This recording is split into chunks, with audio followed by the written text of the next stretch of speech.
Hi. So I need to turn this around and I have to get set up over here for us so that I can see any comments that show up. So give me a second. I'm not ignoring you. I'm just doing the thing. Get in the chopper. All right.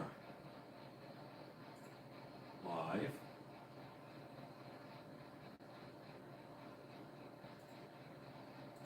Channel.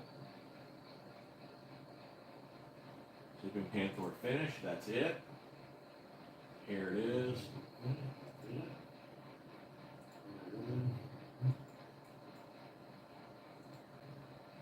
You pop out chat. Let's get that all the way over here.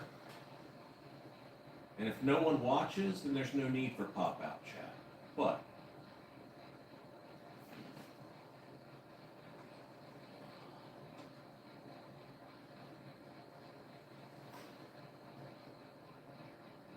let's go from top chat to live chat.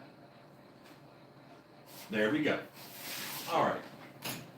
Now, there is a block on the screen here where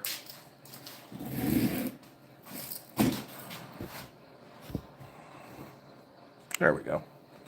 Okay.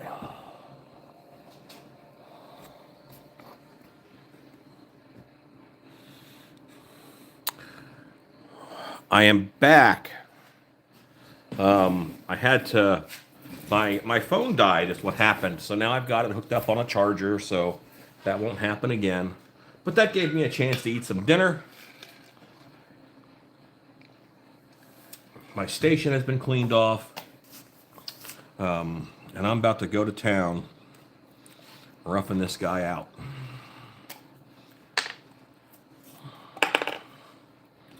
And really, I should be able to get this guy done pretty soon.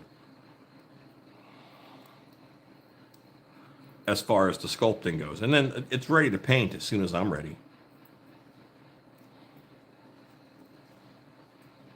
Can you guys hear me okay? You guys. It's just me and June hanging out tonight. And that's okay.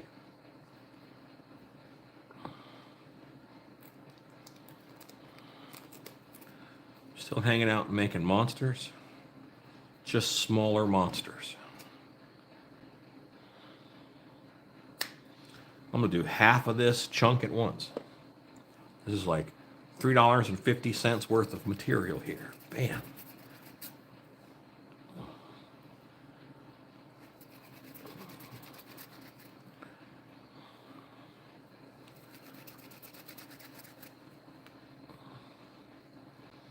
And I don't have to use this stuff for everything. I mean, I could use another material, but I might as well just keep going in the way that I am.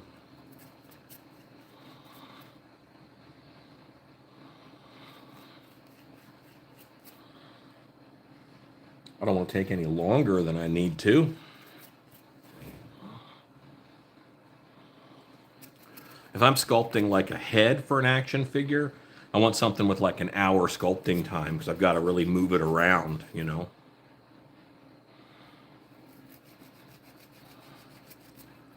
Okay. So let's just chunk in a bit of this first.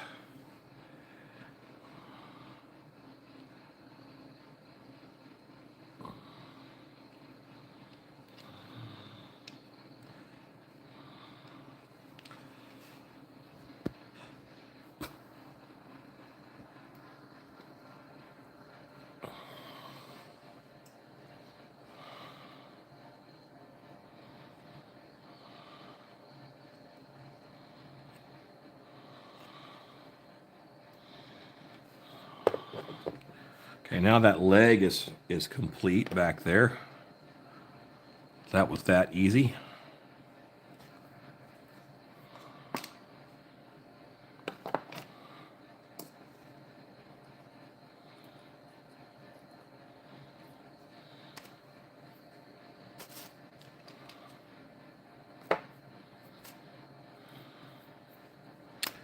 right. Now,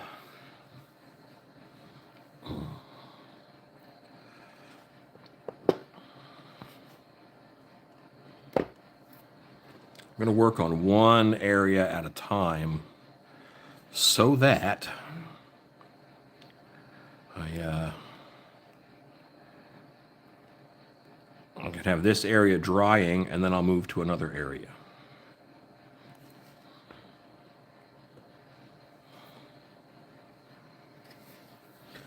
Great. And that's that whole chunk. That's on there. So now I'm going to do this piece.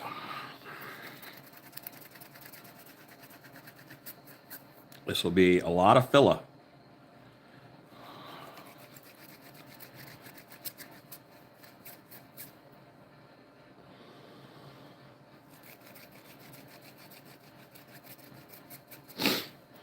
I'm very happy with the head pose and the head sculpt. I'll say that right now.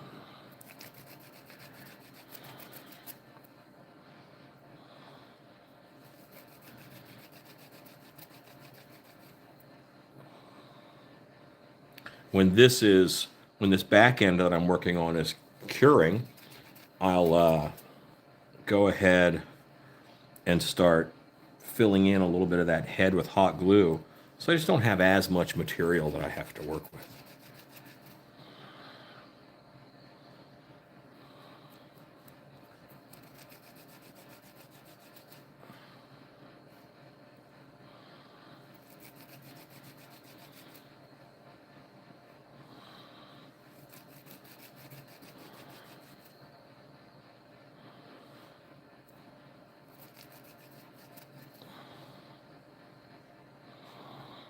See that where I twisted him? He's got that weird fold.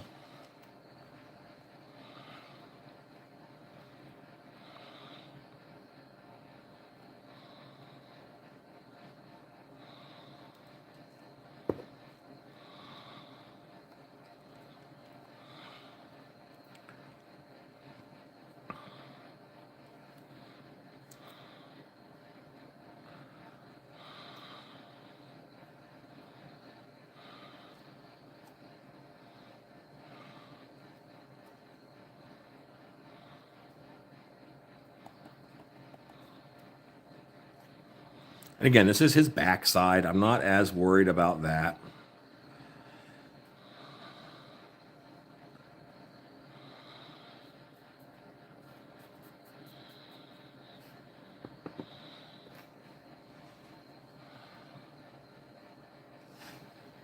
Okay, that is pretty good.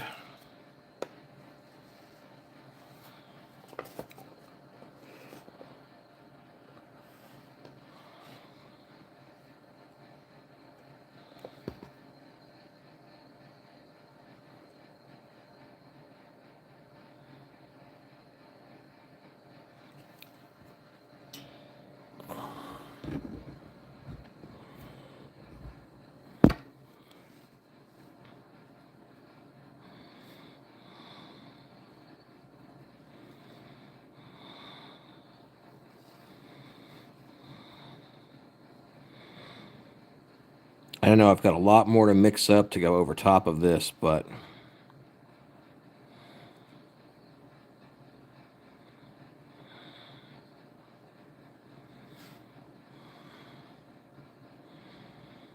right now this is really soft, so it's really taking big fur pattern.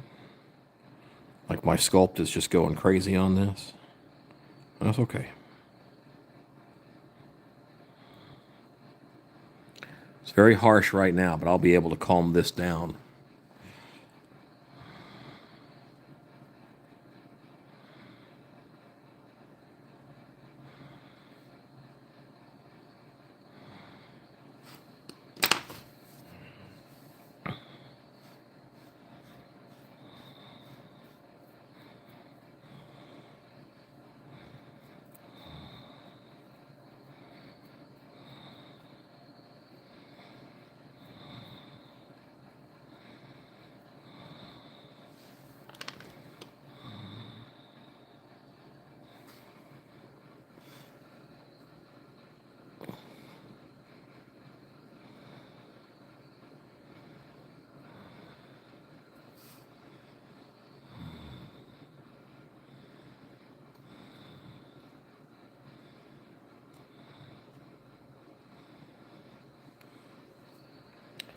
Okay.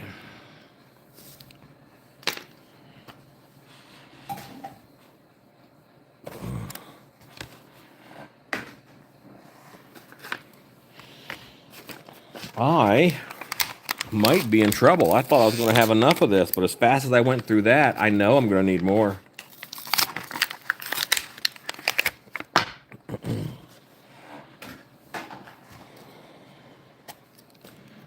I might go with epoxy sculpt or something for there.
Yeah, so this shop, which was my main mask making shop, has kind of turned into a action figure playground for me, which I don't mind at all.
All right.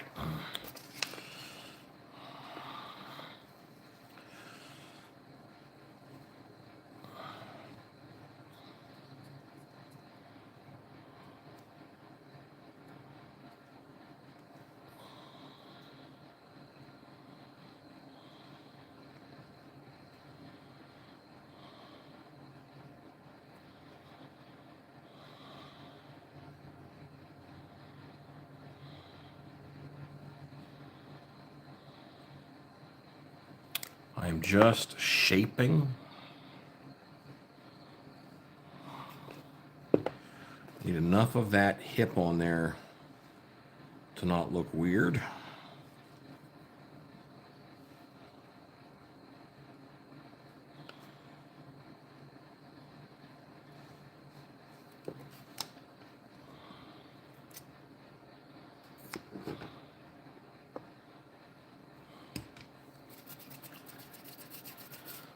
Yeah, pretty happy with this guy. He this first one will go in my Snake Mountain display.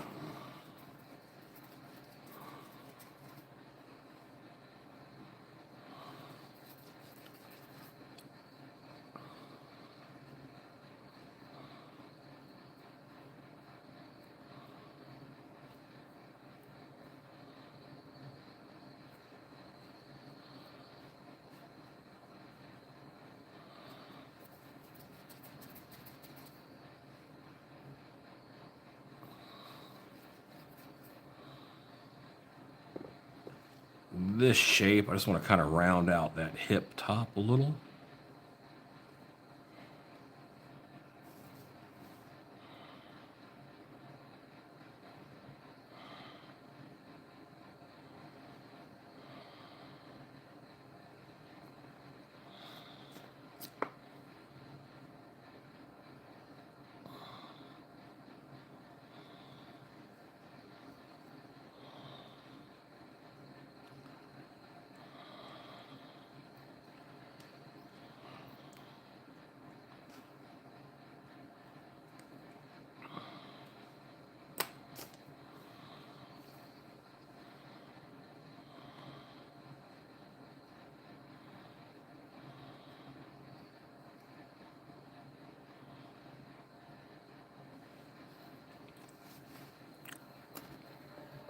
So, sculpting fur can be a little tedious. That's all that we're doing here. Is just doing fur, fur, fur, fur, fur.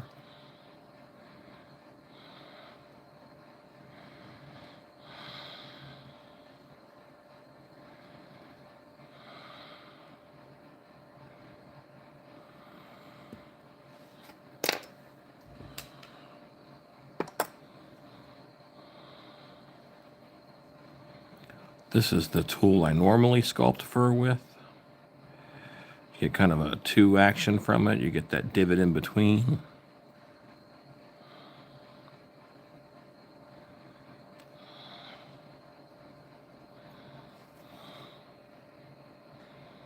It's a little more aggressive, though, than the other one.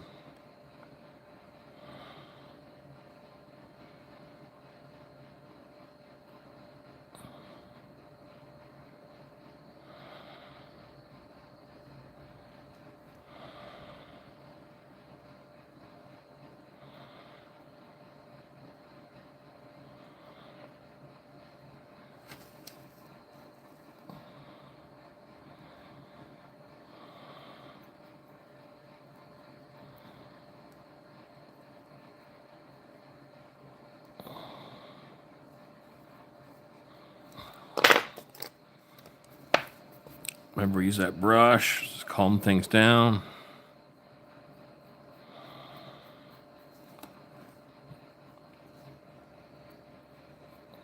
I want my fur to pretty much match what they're doing in here.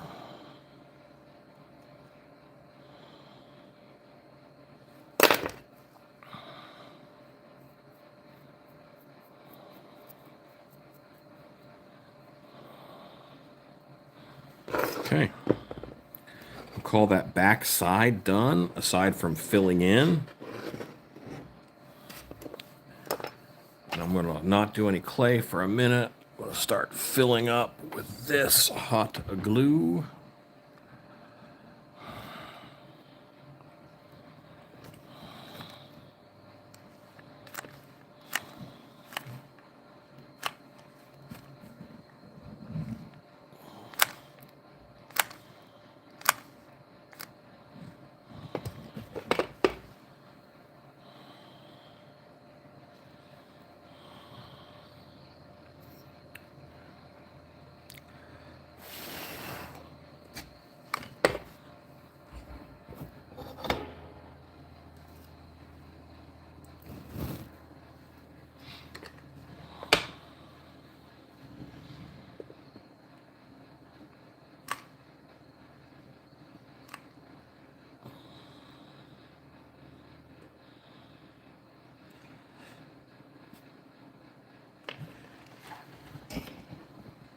That has to dry.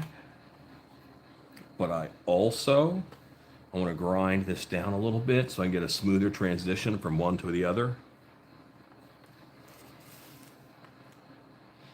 So, YouTube refugee, it's very nice to meet you, or YT refugee.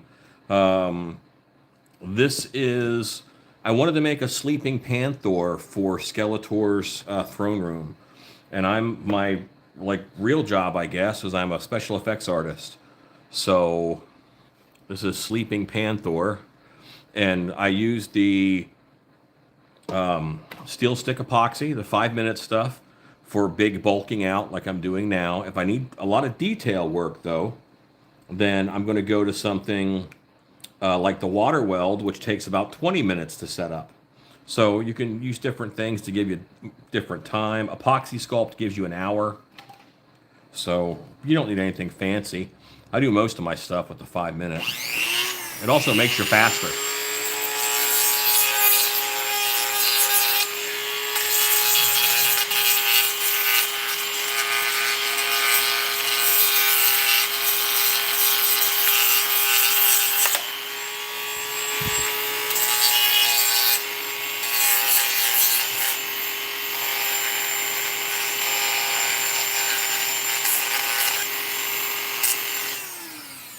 Part 1 was earlier today. Part 2 is now. And I should be able to wrap up most of this guy if I don't run out of material. Let's see, water weld. Setup time is 25 minutes for this. Cure time is 1 hour. Cure color is off-white. So we've already got purple, gray. Might as well add some off-white in there. Why not? But I have this, so I have next. So I have this here that I have to worry about. When I heated up his body and twisted it, I got a weird bump here, and I've got to fix this anatomy and this whole side. So I will probably, and I'm trying to figure out which one's going to take the longest to fix, because I want to use the water weld on it. This is my last steel stick, which is 5 minutes. I'm going to bulk out the neck, I think, in the steel stick.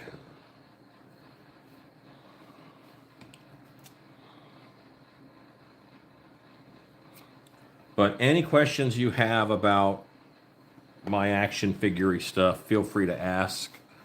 I have another channel that June watches me on.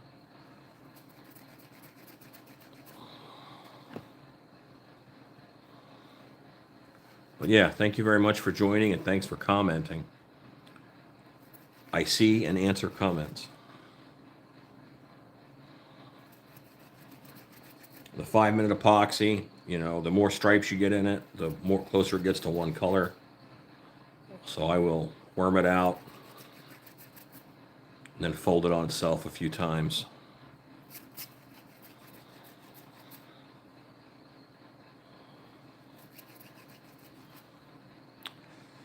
All right. Last one. And with this stuff, you really only have 5 minutes, so you can't, you know, can't take too long doing stuff.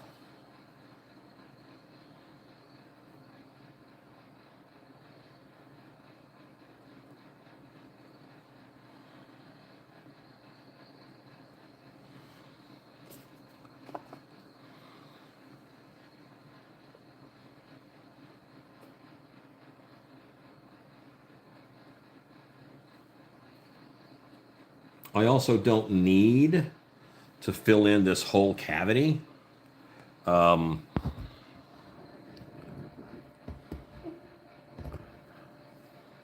don't need to fill in that whole cavity.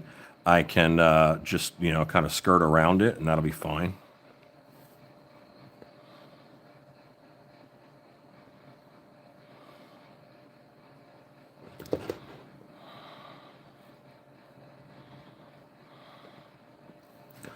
Yeah, this is a second channel for me. Oh, third, fourth, whatever. But yeah, action figures is my hobby.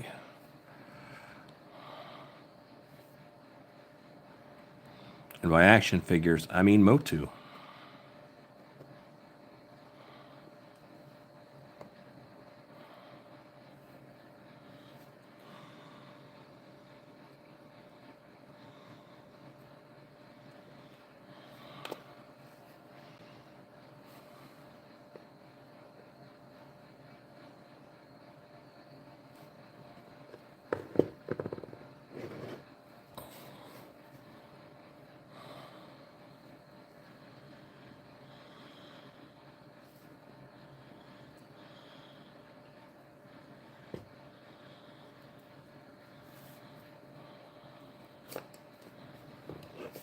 I have reference here of the sculpture. This is a sleeping cat sculpture that is in Fort Worth, Texas, and I'm using this as my reference.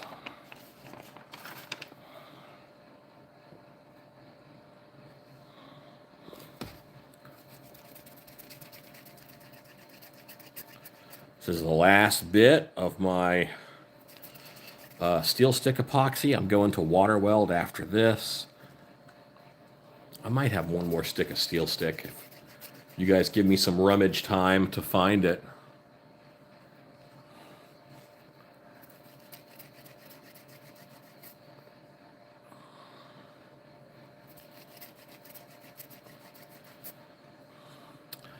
I'm not even sure if Refugee is still here.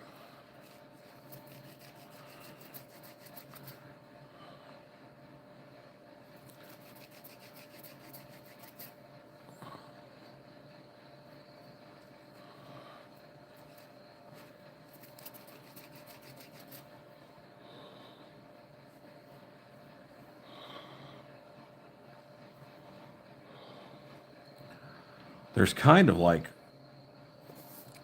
almost two little humps that happen up in the neck.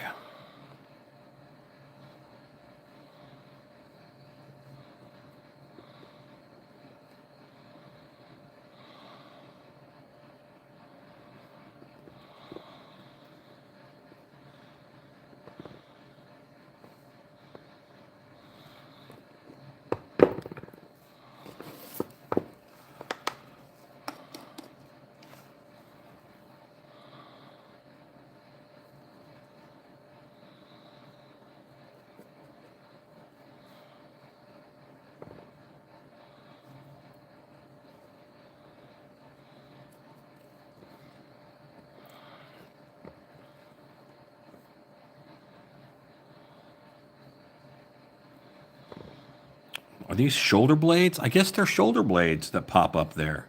I'm trying to think about the anatomy and like what would be over there. I guess that's what that is shoulder blades.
Here's where I start, doing a little bit of fill in.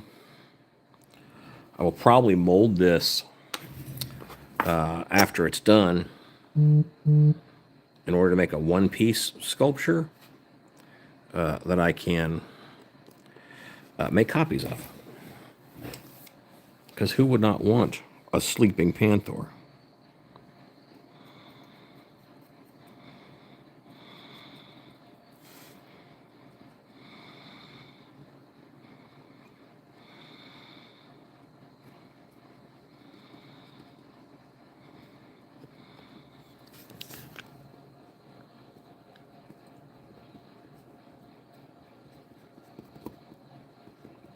This stuff is getting hard because that was the last one, and then this is still soft, so gotta really press fur into this guy, and this one just really takes not much at all.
Yeah, I wanted that image. I wanted Panthor at home. Every time you see Panthor in the cartoon or in an image or whatever, it's Panthor at work, you know. But having him just sleeping at the foot of the throne or off to the side, I think there's a joy in that.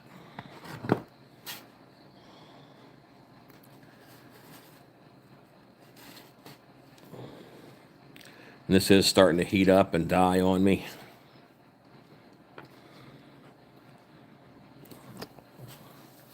Give him a little plug. Okay.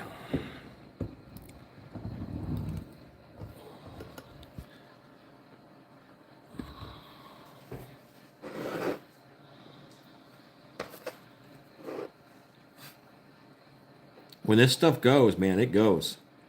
So this is now really hard as far as putting in fur and stuff.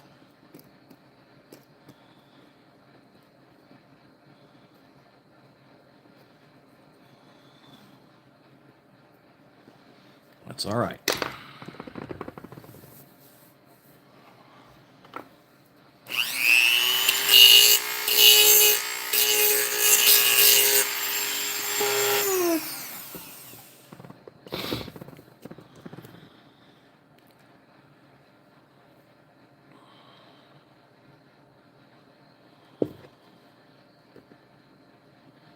Yeah, I might have to sand this down a little bit. I might have overdone it a little bit over here. That's okay.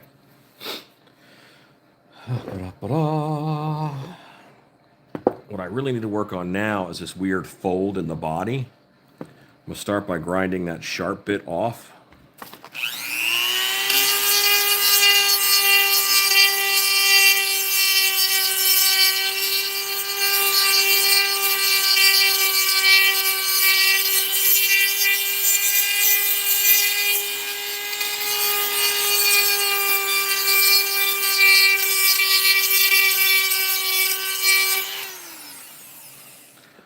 Sorry if I made anybody feel like they were at the dentist. My apologies.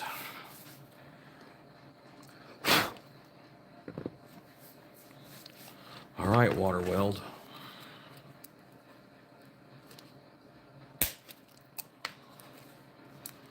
If I recall, this feels a little softer in hand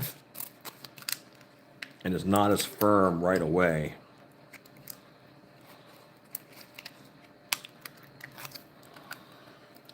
Yeah, it's a little mushier. That's fine.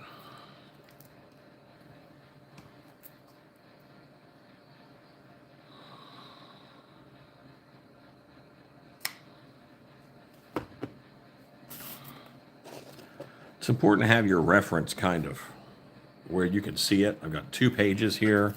So if my eyes are on this side, I can look at this one. If my eyes are on the other side, I can look over there.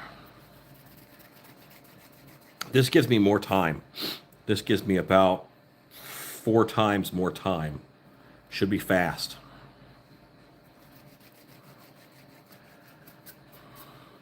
In my reference, this is one, like this is almost a muscle line from here to here because that's all kicked underneath.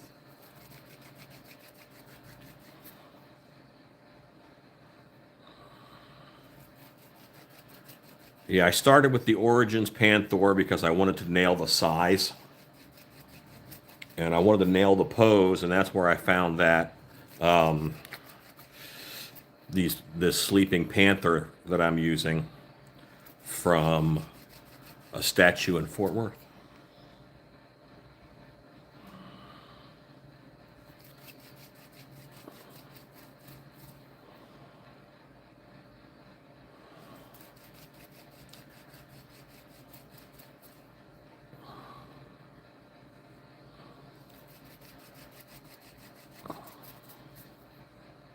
Okay, now this one, the colors are much closer together, so I don't know if I have it as well mixed, but here we go.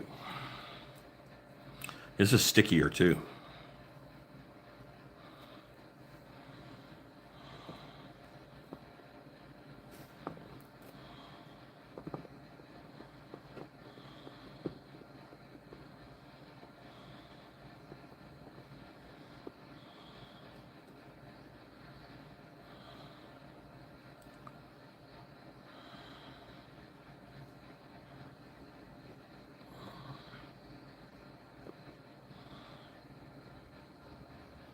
I'm making a wad of this stuff that is about the size of the muscle mass that I'm putting down, or fat pocket, as the case may be.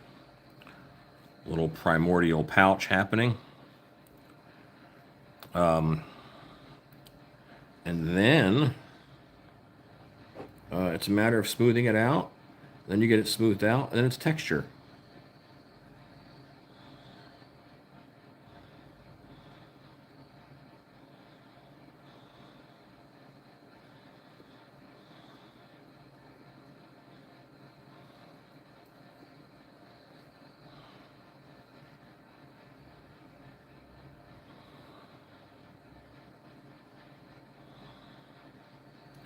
The 5-minute epoxy only warms up at the very end. This stuff seems to get warmer as soon as you mix it.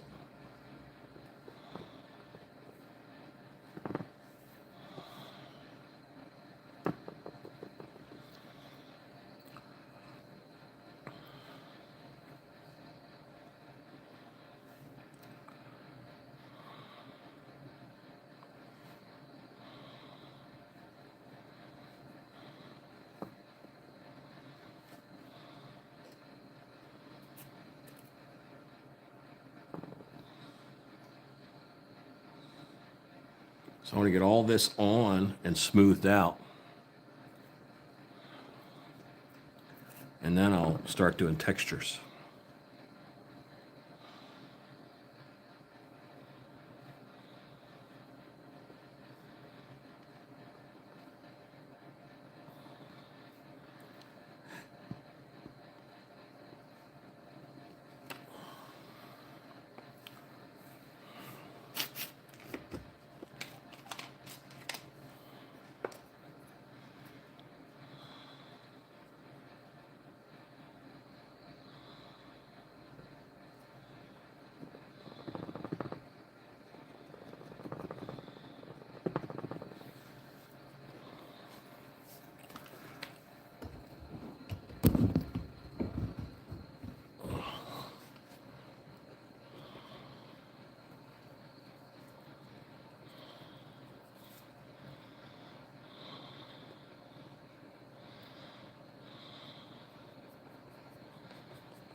So what I'm putting in right now is not fur lines. I'm not putting in fur. What I'm doing is I'm putting in directional lines, which is the striations of the muscle, and where, like, in between the muscle groups. I'm trying to blend all these little shapes I've already got here together. And then I'll smooth that out a little bit, and then I'll put on fur.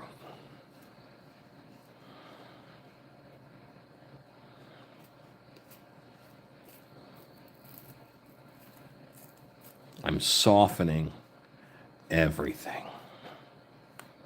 Except for where I just stabbed it by accident. That made something that was not soft.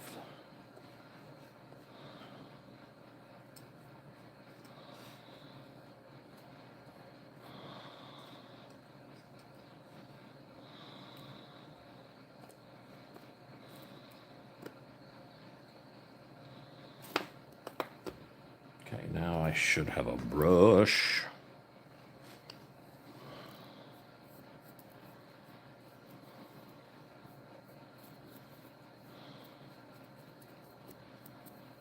And this water happens to have color in it.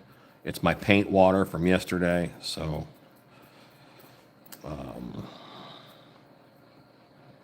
I don't throw out. The paint particles won't hurt this any.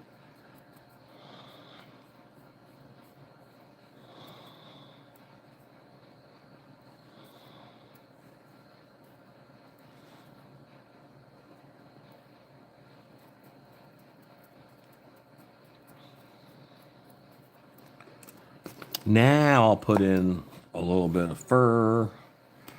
Keep in mind what direction it's going.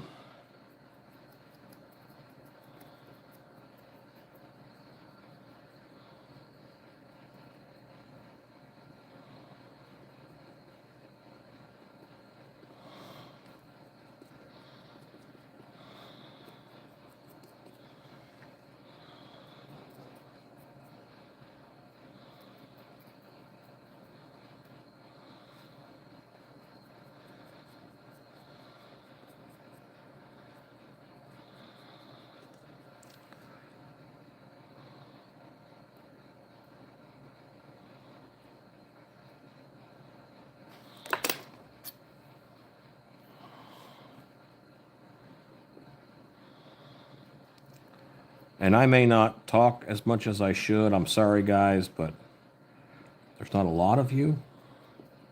And this is a lot of conversation carrying. It's just hard.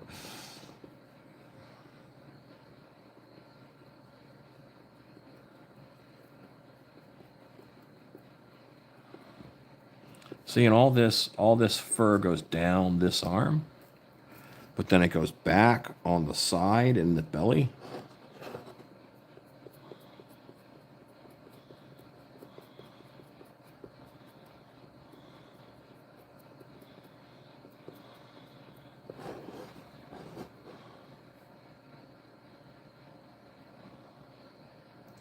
I'm just being intentional with my fur strokes.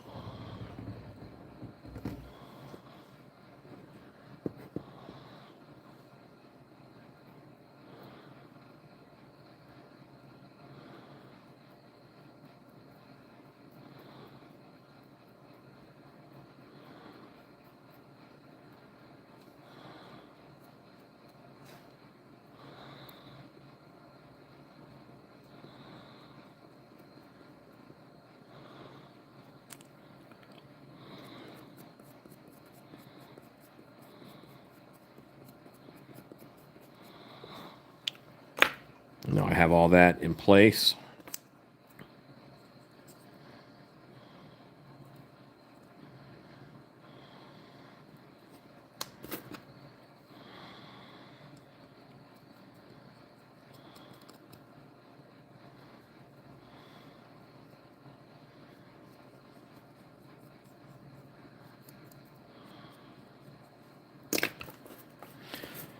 And even that, I calmed down again. It's a little heavy, a little heavy-handed.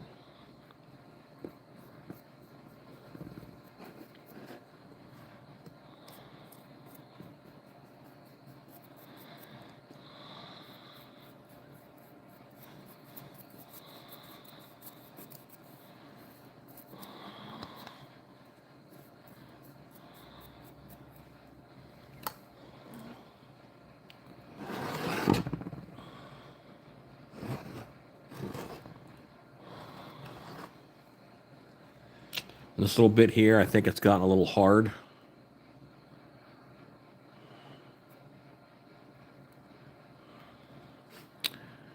Well, June, I think you can barely call yourself in a group today. All right. So, he's got 3 colors on him, but I'm happy with this guy so far.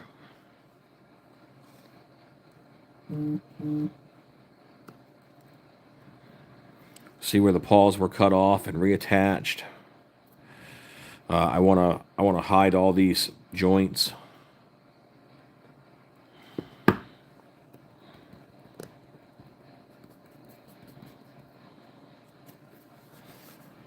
right.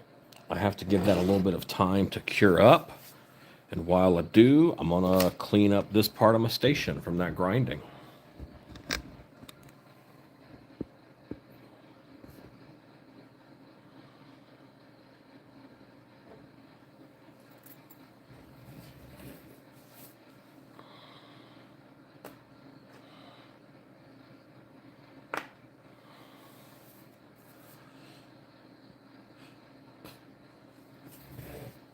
You know what? I don't want to waste this.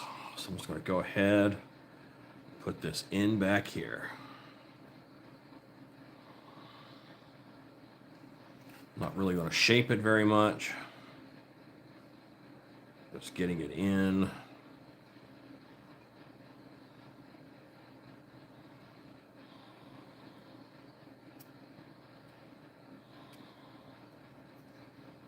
There we go.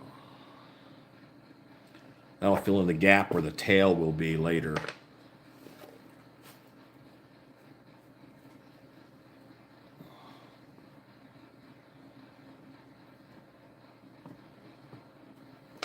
All right.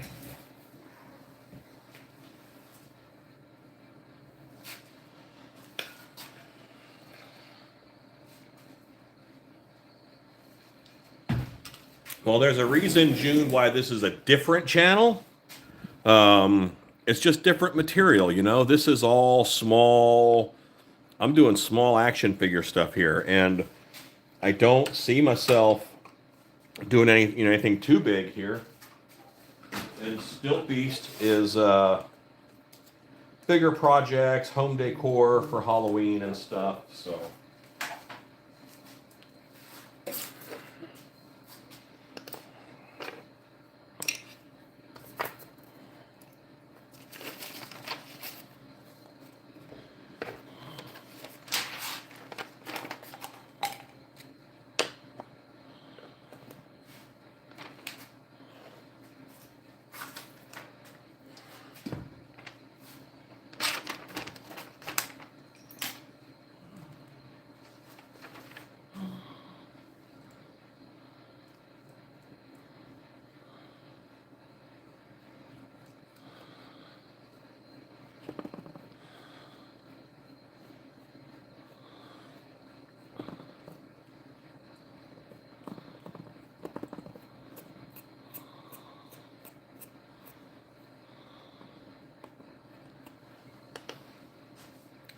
Okay.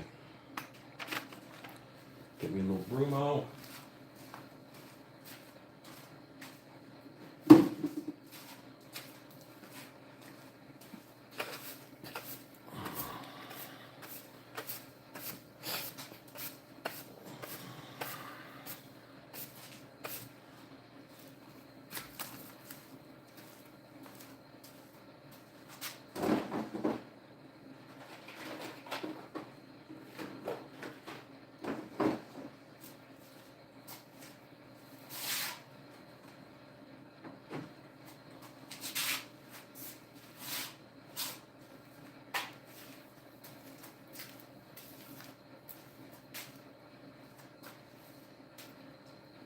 Okay.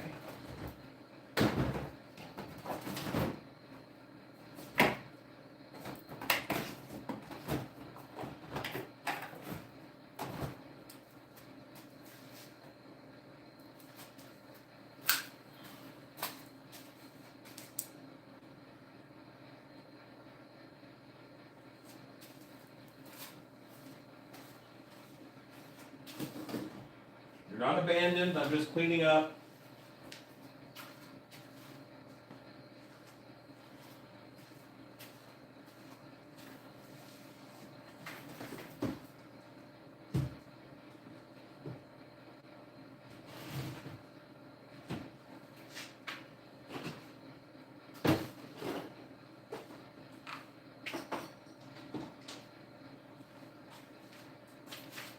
So I don't know if I know how to work anymore without kind of teaching at the same time. So, you know, that's where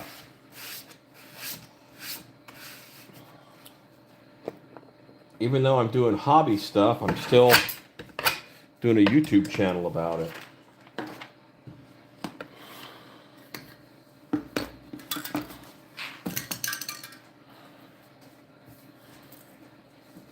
Okay. I'm in pretty good shape. Oh.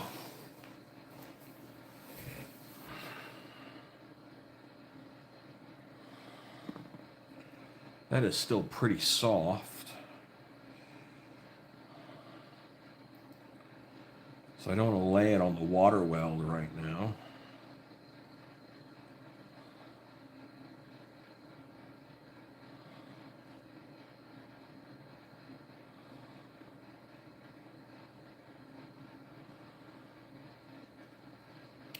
The bottom here is not pretty. The bottom here is not very pretty, but I will smooth that out. Mostly because I want it to be easier to cast when I do a one-piece mold of this. Like anywhere there's a hole in between, I'm going to end up filling that in. Because I'm not worried about the bottom. This will be an inaction figure, i.e. a statue, and it's going to have to look good sitting just like that. So the next like big like construction thing I have to do is his tail. And his tail is going to come around just like in this image. You know, the tail comes around this way. But I don't want to do the tail next. I think I'm going to build up a little bit of this leg. I'm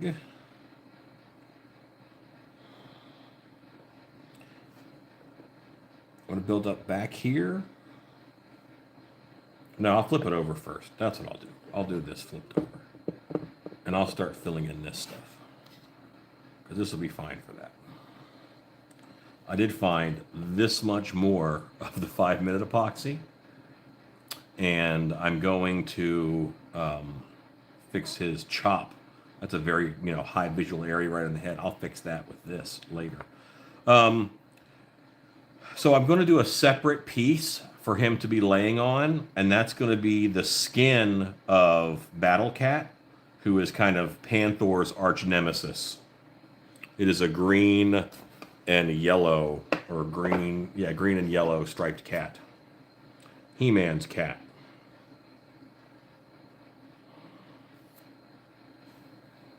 Okay.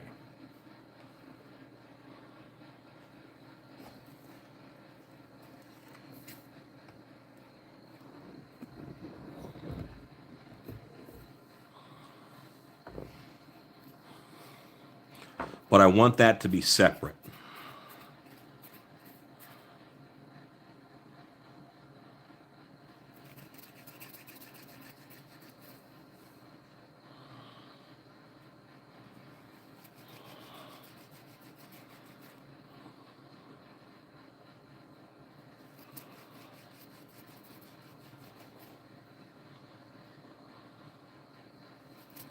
I actually made a character. I'm doing a lot of characters for right now that are custom characters. They are servants of Snake Mountain, I call them. And they're all like the workers. You see the warriors on the cartoon and stuff. But someone has to clean. Someone has to kill rats. Snake Mountain's a big place. And they're not clean eaters, So they need a rat catcher. I get a rat catcher. And one of the characters I made is Panthor's valet, who his whole job is to take care of Panthor.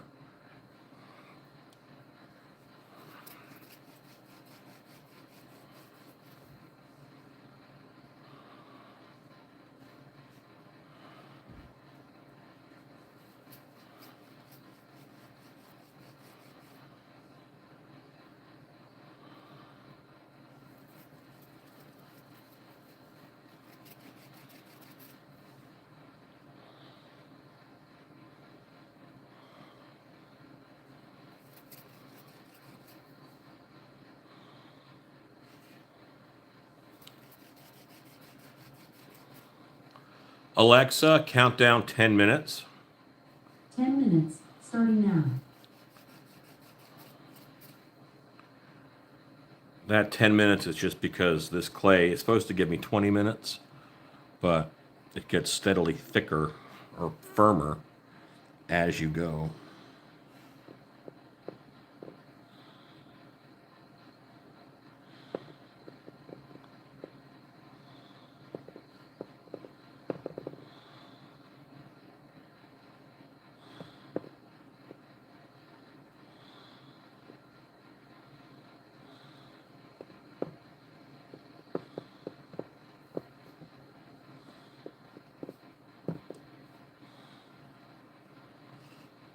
Dipping my finger in the water makes it not stick.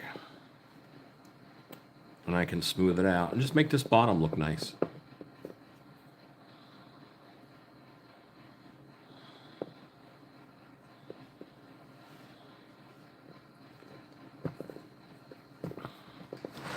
The smoother something is, the easier it is to mold.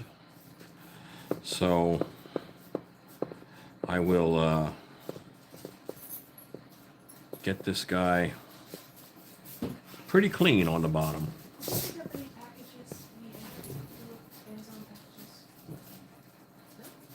Check the other gate.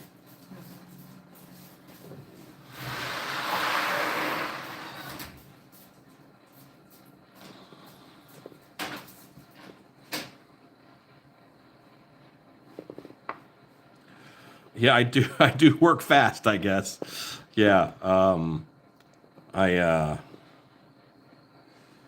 do work a little fast.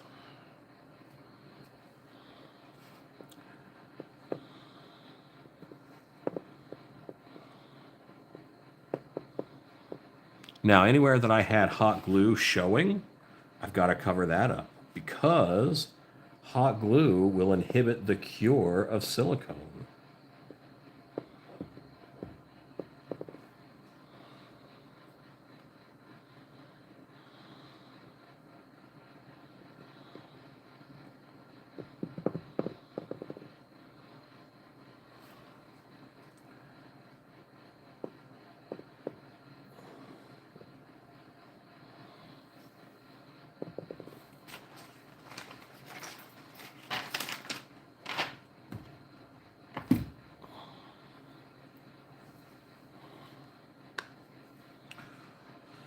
Yeah, sometimes speed is what gets me work. You know, it's like, hey, I know you can do this in a couple days. Can you knock this out? And then, you charge them 3 times as much because they're in a pickle. No one else could do it that fast. So, it helps career wise to be faster.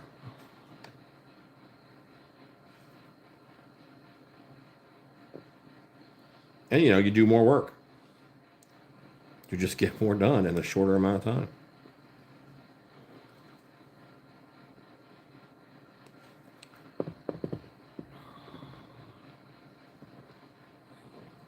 Okay.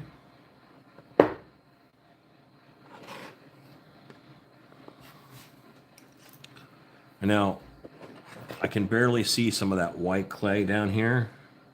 I just want to flatten that out. I'm going to put a little more in here, actually.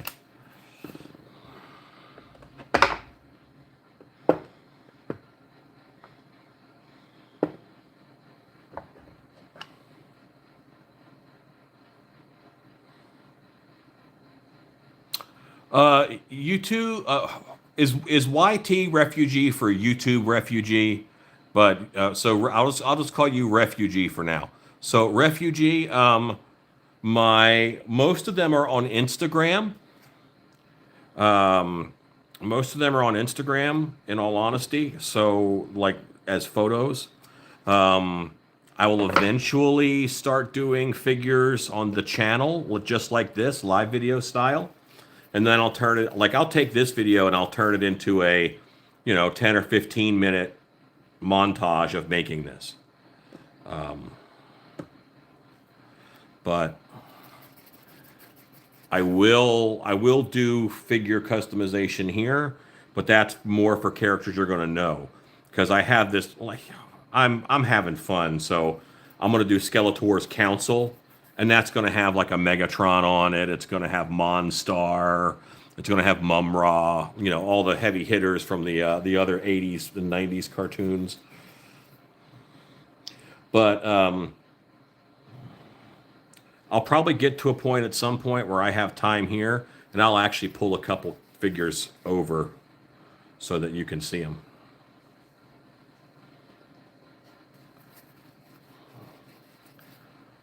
I will show you a few on this video,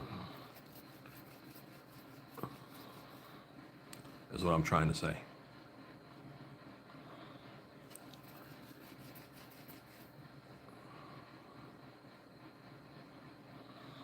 Okay.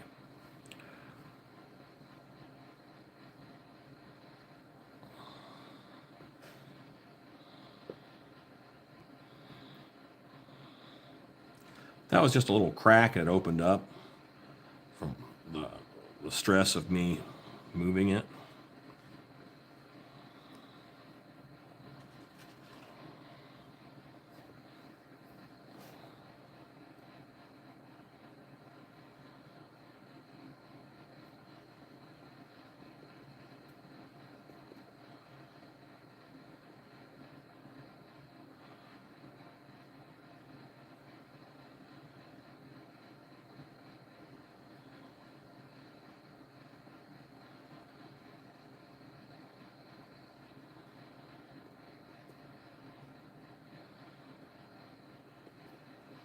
Now that that has fur texture, calm it down. A little brush, a little water.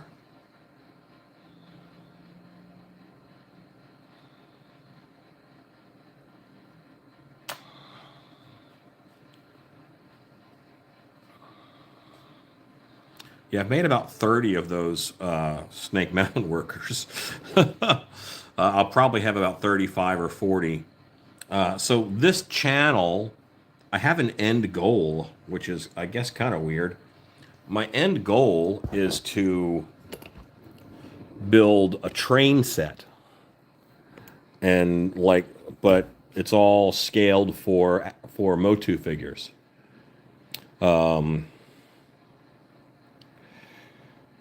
It's all scaled for Motu figures. So it'll be a big train set, which is basically what they call G scale. But Snake Mountain will be kind of the centerpiece, because my finished custom Snake Mountain is going to be 7 feet tall. It will be so 7 feet tall and 11 feet wide. What I have finished so far is just the peak of it. And I'm going to build other fortresses and bases. The evil warriors that you know, each one of them has their own team that I'm building, but you don't know their team, so I'll make up all of their team members, and they're just like representatives.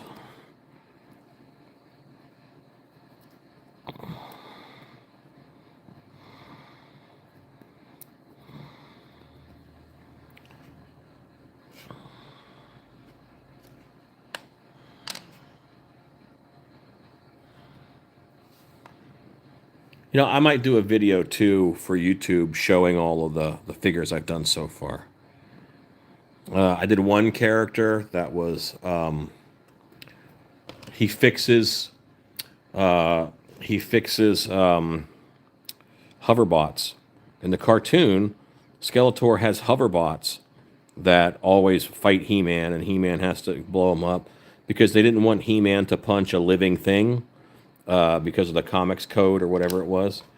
The cartoon was, they would have gotten in trouble for violence.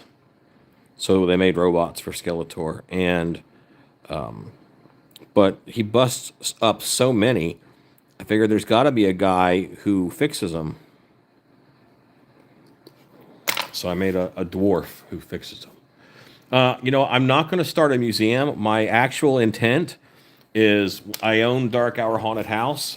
And I will probably do a big display there where while you're in the queue line, you'll pass by this like giant Eternia playset. Because I'm a child. And I think that's fun. Alexa, stop.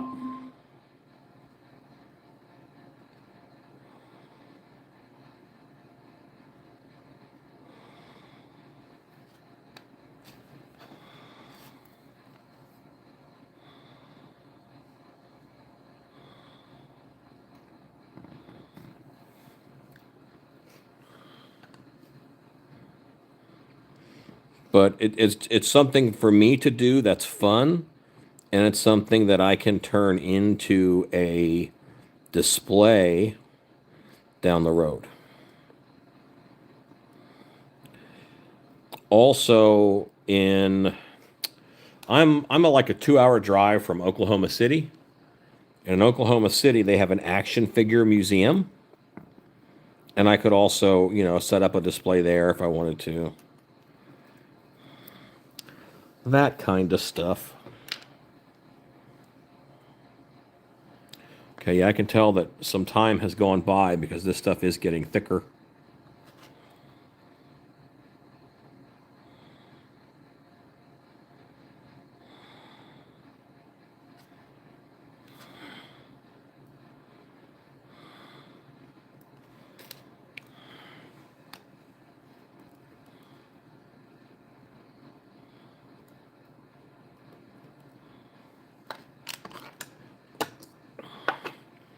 And it's going to happen. It's happening. But you know, this is right now. This channel's not even monetized. So eventually, I'll get this channel monetized. I do pretty well on my other YouTube channel. I do okay. Like it makes money. It allows me to buy the materials to make the stuff for the video. And I have a Patreon, and Patreon helps a little bit too. So,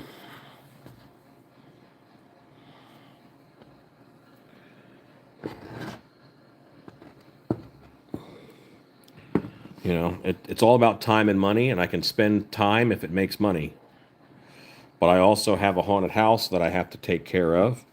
And when I say that, what I'm really saying is there are 13 people who work year round at that haunt. And they rely on me to keep the haunt running so that they have jobs. So that's not something that I take lightly. So I won't do anything to risk that. And I love my other YouTube channel. And that one is in a state of even to profit. You know, it's either even or it's in profit. So that's great.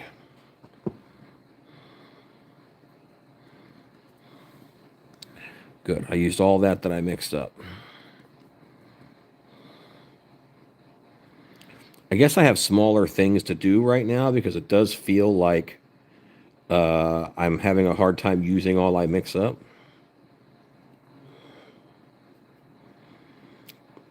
This is an area where his arm bends, so it's a little difficult to match that hair direction. It's this way, then it turns, and it's this way.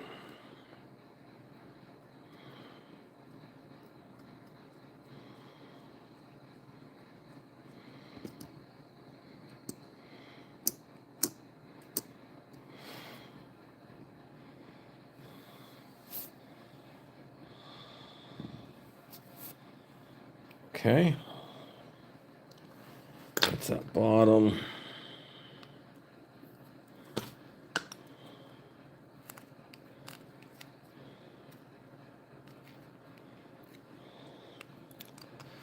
Got to do this joint. But I'm at a spot where I kind of have to wait a little bit.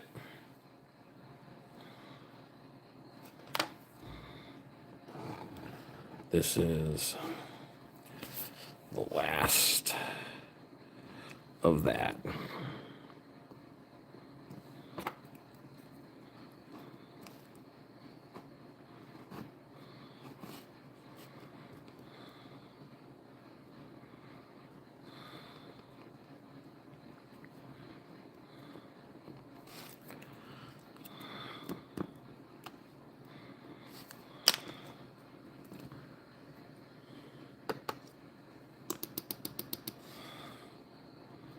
Yeah, the problem is that sometimes the hair hides the skin folds.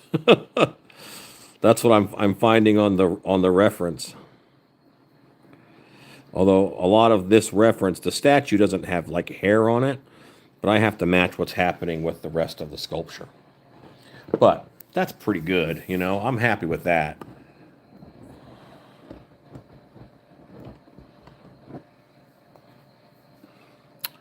Well, I really appreciate that, refugee. I appreciate it so much. I'm going to wash my hands, and while I'm waiting, I will show you. I got to wait on this to cure up, you know. While I'm waiting, I'll show you some of the other figures I've done, and I'll tell you what they do. But I got to wash this stuff off my hands first so I don't get it on my figures.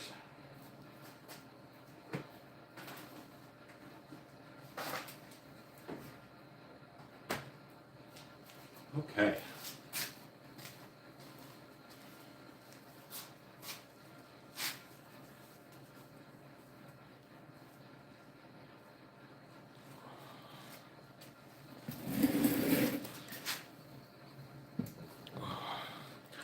So yeah, I've been a special effects artist for many years.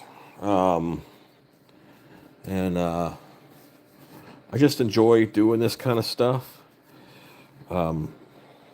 This is very much a hobby, but it lines up with my work.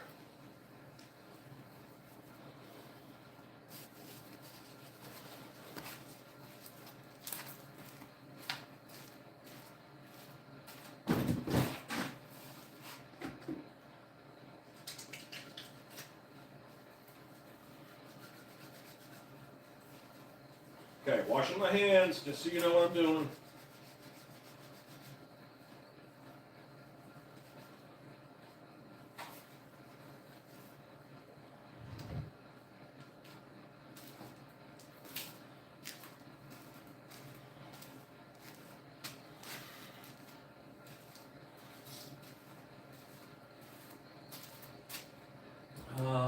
Let's see.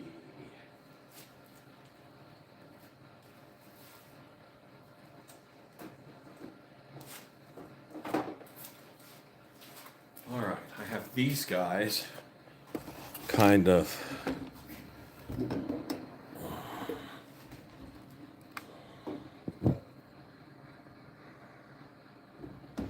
okay. So let's get my hands a little bit cleaner here. All right, so this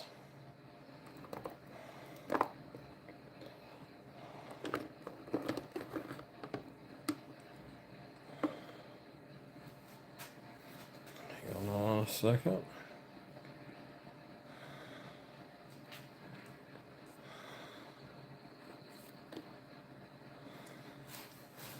So this guy's name is Boss Bones, and Boss Bones is the jailer. He's down in the dungeon, and he takes care of all the human prisoners. There's obviously monsters and stuff that are being detained, but this is Boss Bones, and he handles the human prisoners. And he's got his jail keys, which magnetically attach to his belt.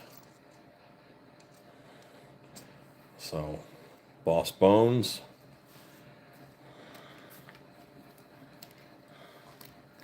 Let me hit my computer real quick and pull up a doc.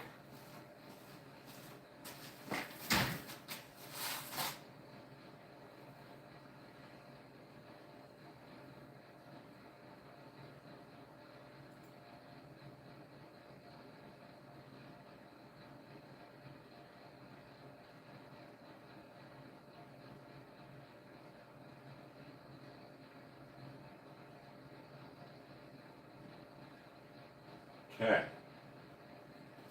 I'll go through them here a little different.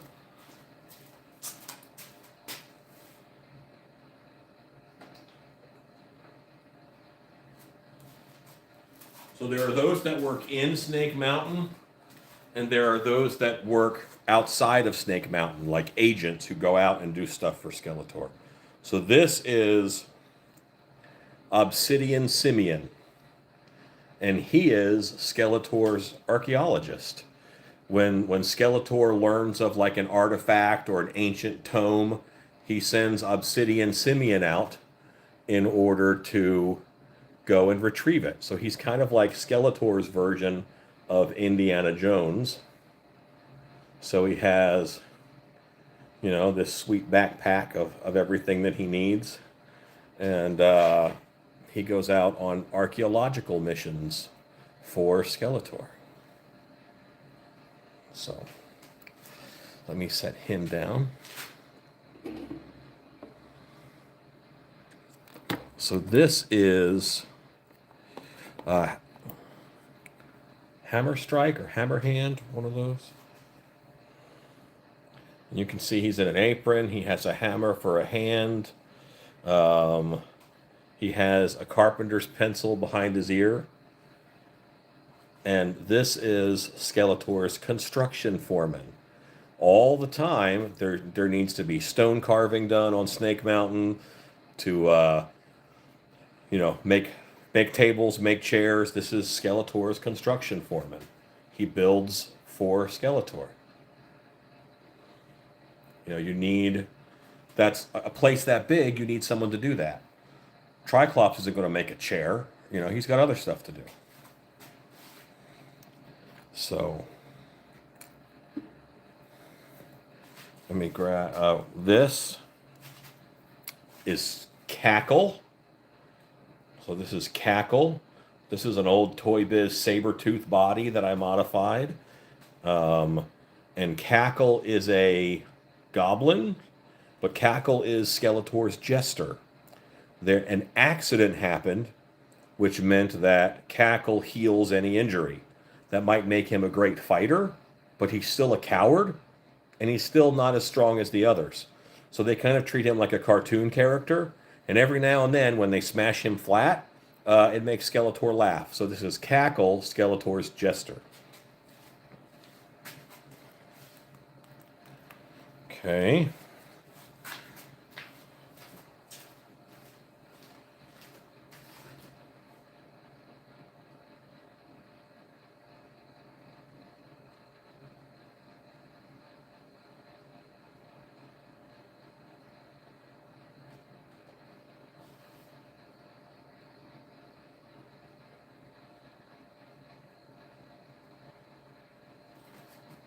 So this one is much bigger than the others. It's a different body frame.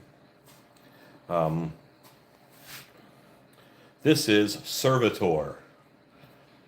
So Servitor is Skeletor's steward, valet, his butler. If Skeletor, when Skeletor goes into his bedroom to sleep, Servitor puts a goblet of wine there by his bed. Servitor is a guy who just takes care of things. And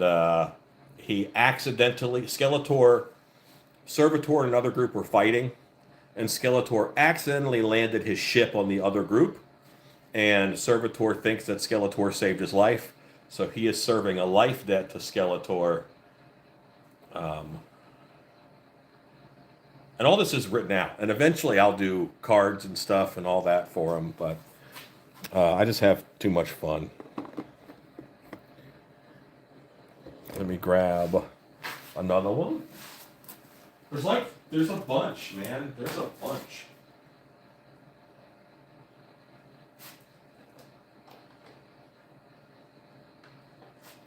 So, remember I mentioned the train. Well, the train needs an engineer. This is Iron Hogger. And Iron Hogger is something that it's a nickname for engineers. So this is Iron Hogger, and he will be the guy who conducts the train that goes all around the dark side of Eternia called the Dark Side Express. That'll be the name of the train. With him on the train is Muckraker. Now, Muckraker I made into a shorter figure. So he's not as tall. He's squatter and stronger. He's a shoveler, basically. He shovels coal into, which I'm calling Ghost Rock. Long story there. But he shovels the coal into the train to make it go. So those two are they work together. He's a friend from work.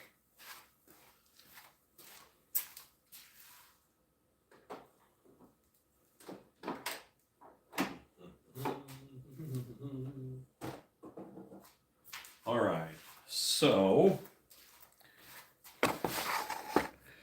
and they're all in trays right now, but,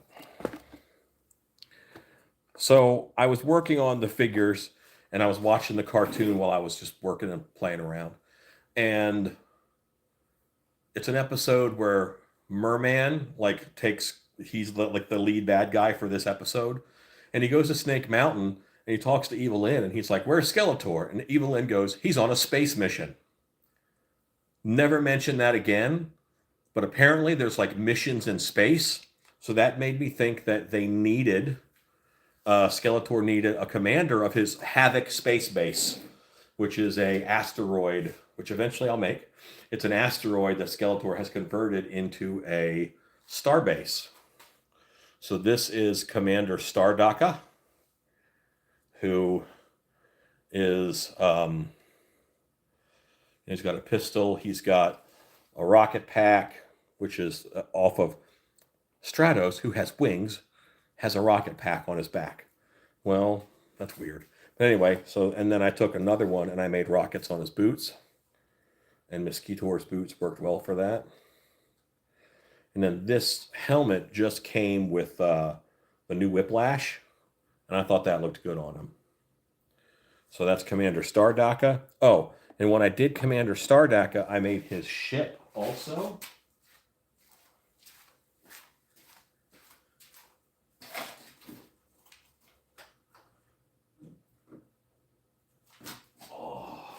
Because he would need a small, fast ship to go back and forth. So that's his, that's his cockpit where Stardaka can sit and fly. You can see it's got Skeletor's symbols on it. And this is like a Buzz Lightyear toy, I think it was, before I modified it. But this will have actually a dock on Snake Mountain where he can fly in and park and take Skeletor back and forth. But yeah, I should probably do it this way. I like that feature, so I left it in. Oh yeah, this Commander Stardaka's ship, I forget what its name is. It's in my document.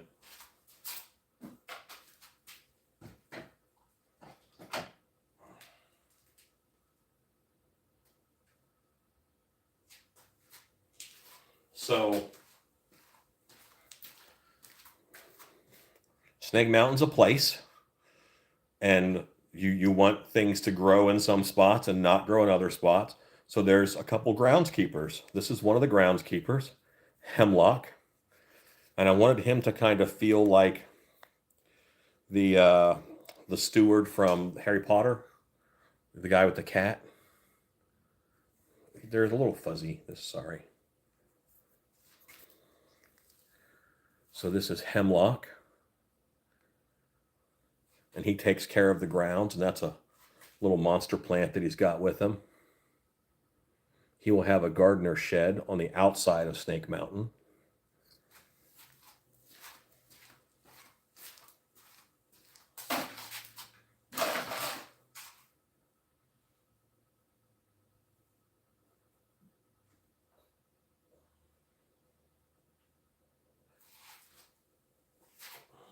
All right, so this is Grease Monkey. Grease Monkey is the mechanic. How many, collector ships do they have? How many bashers do they have? How many sky sleds and ground rippers, land sharks? He repairs and works on all of the vehicles.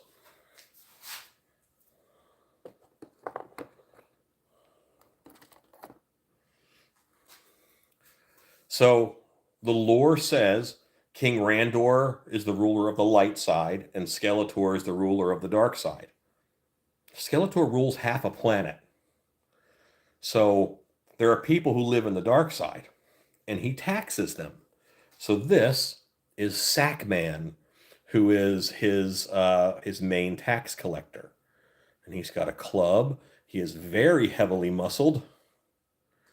And I made him look as creepy as possible in the face. He's got little bags of money with him. And that's Sackman. So Sackman, again, is one who would work outside of Snake Mountain. Probably about 2 years. I've been working on these guys a little bit. Like I haven't had like real time to work on them until after we bought Dark Hour. Because before I bought Dark Hour, I was doing everything. I had help, but Rue would only come over 8 hours a week. Stacy would come over 4 to 8 hours a week. So I had a little bit of help, but I was doing everything myself. When I bought Dark Hour, I bought staff, and that gave me, I can have like nights off. So like one night a week since February, I've been working on these guys. And a little before, but really sporadic. This is Slime Lord Creel. So Slime Lord Creel, he's a smaller figure. Um, this is a basic Motu size. Slime Lord Creel's a little guy, but he runs the slime pits, and he, will test the slime pit, and he will make sure it's the right pH. Some slime makes people, hallucinate. Some slime, will dissolve them. Some slime makes them into zombies. So Slime Lord Creel runs the slime pits for Skeletor. Now he doesn't he runs the slime pits, but he sells slime to Skeletor. So there you go.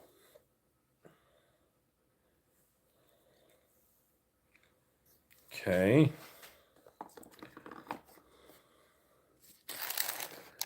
So Snake Mountain has a garbage man who takes care of, like, you'll go to sleep, and when you wake up, it's clean.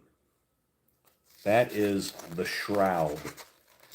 The Shroud basically kind of has no face inside the hood, skeletal hands, but he is just this entity that goes through, and he's the rag and bone man of the castle, meaning all the little bits and things he takes and puts in a pile. I haven't made him yet, but there's a rat man that follows him with a cart and takes all the little stuff. But this guy, basically, he scares everybody because he's almost like a spirit, like a ghost. But he leaves the castle clean, the fortress clean behind him. That includes corpses, whatever. Speaking of corpses, there's extra axes here. This is Headsman. And Headsman is a executioner. If Skeletor's ruling these people, then every now and then he wants to have one executed. That's what Headsman does. And he's a little dusty. He has the first head he ever cut off in a bag, and he talks to it. So he's a little nutty. You want the Shroud? Isn't Shroud creepy? Let's see. There's a lot. Okay, there's a lot of these. Let's go over here. Now this is a character that I just flattened. A couple of these are characters from other fandoms or whatever, and I just really love them. So in Clash of the Titans, there's a scene where Calibus, he keeps monsters. He has some monsters in cages, and he's trying to capture Pegasus and stuff.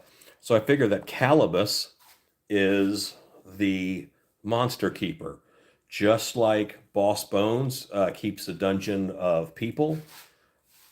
Calibus keeps the monsters in line and keeps them in cages.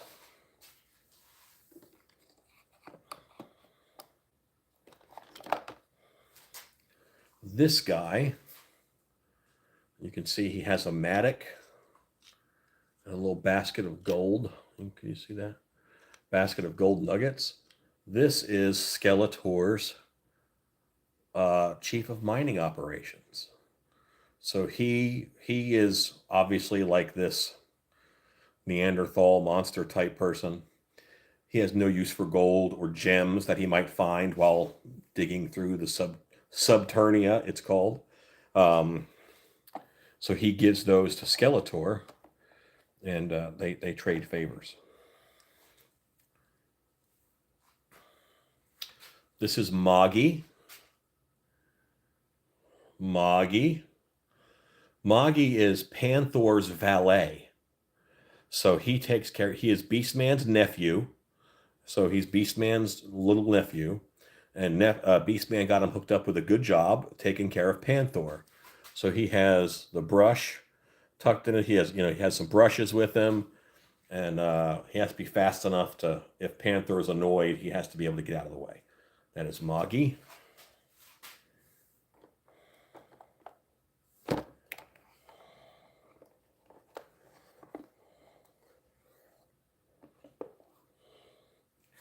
Hang on one second. I gotta remember a name.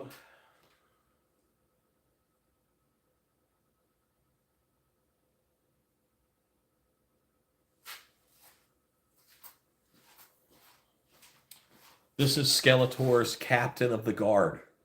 Captain of the guard. Captain Clegg. He's 4-armed. And at one point in time, Skeletor had a tournament to find out who the best fighters were. And Triclops actually won because it was a sword tournament. Triclops won, but Captain Clegg came in second. And Captain Clegg got the job as captain of the guard.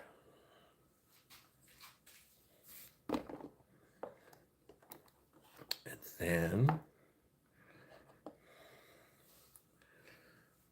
so hear me out on this one. Skeletor understands branding. Skeletor understands that his warriors need an iconic look. So part of his team in the castle has a little shop set up, is Dark Stitch. And Dark Stitch makes all of their costumes and outfits. He's a little fabulous, but he makes all of their costumes and outfits. They need someone who can sew. They need someone who can, hey, you're being elevated from one of these servants of Snake Mountain. You're now one of the masters of the universe. You need a new outfit. You need some style. And then Dark Stitch is the one to give it that. Has a giant sewing needle weapon.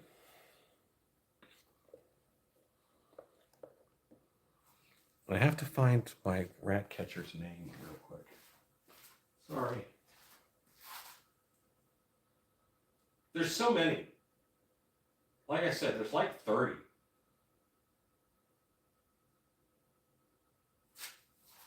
Well, that was easy. The rat catcher's name is Vermin. So Vermin is a cat man. All right. And he has a little rat catcher, electric fork thing. He has a rat in a cage here with him. And he has a Eternian tomcat that helps him. All right, he's got one eye. That's an Eternian tomcat, basically, that helps him. And he is hoping to become the next master of the universe. He's not killing all the rats. He's training some of them to do his bidding. He's trying to learn how to control animals from Beastman. And he's doing pretty good with the rats.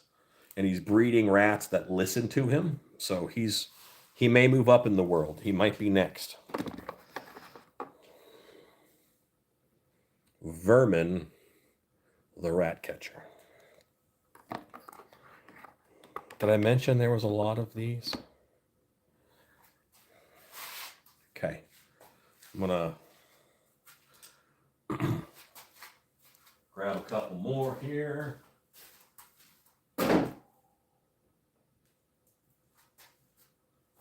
So if Skeletor has this vast empire, he's got to send messages, and he needs a messenger. So I made his messenger. His messenger is Deathwing. And Deathwing is kind of like the Mothman. So you can see I flocked him, and he has a backpack full of Skeletor's scrolls and messages. His name is Darkwing or Deathwing, something like that. a little cliche.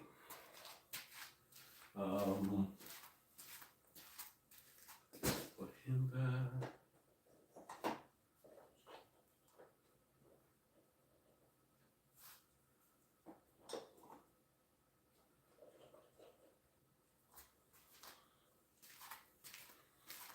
So remember I said there needs to be someone to fix all of the hoverbots. Well, this is Von Schneider, and Von Schneider is a dwarf, and he fixes the hoverbots. And he is part of Snake Mountain Maintenance. There's his little thing of tools. He also has a wheelbarrow that I didn't get out. He has a little wheelbarrow that he can, go to the spot, throw the hoverbot in the wheelbarrow, wheel it back to his shop, and fix all the hoverbots that are broken up by He-Man. So he hates He-Man.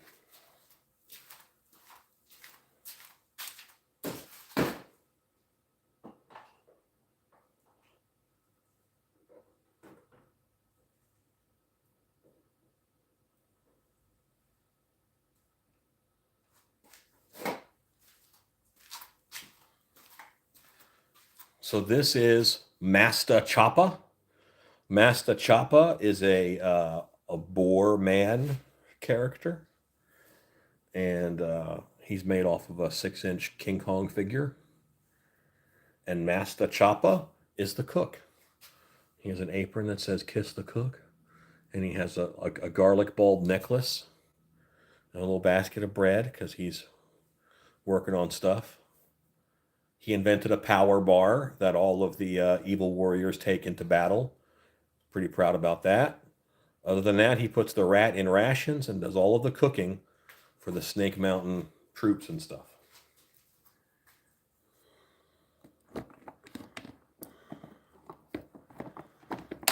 There's more.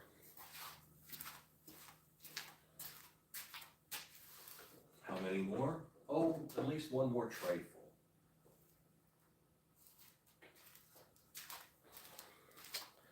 I forget his name. I go look it up. I'll go look it up. You should know his name.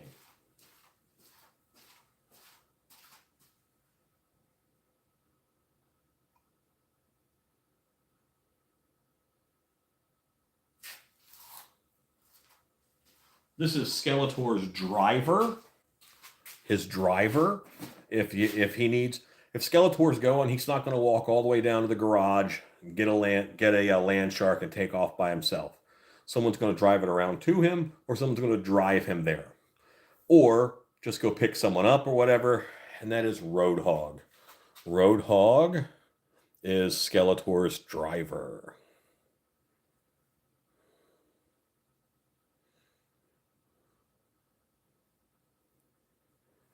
Okay.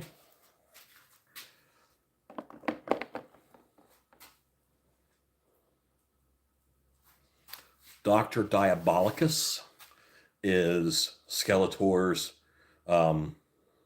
surgeon, the doctor on staff to fix up everybody who gets busted up by He-Man. So this is Dr. Diabolicus. You see he has mechanical arms that can do surgery stuff like Doc Ock, kind of. Dr. Diabolicus. Little surgery tools.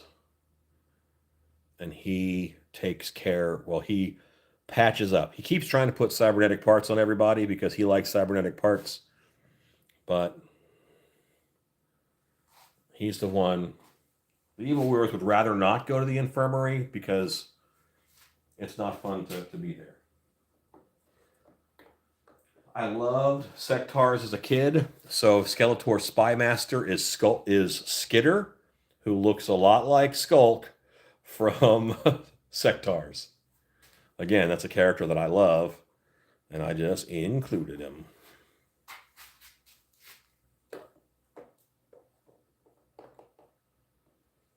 Okay, so here.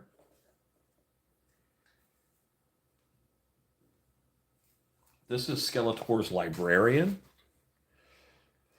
I forget his name, but let me look it up real quick. He's a lich.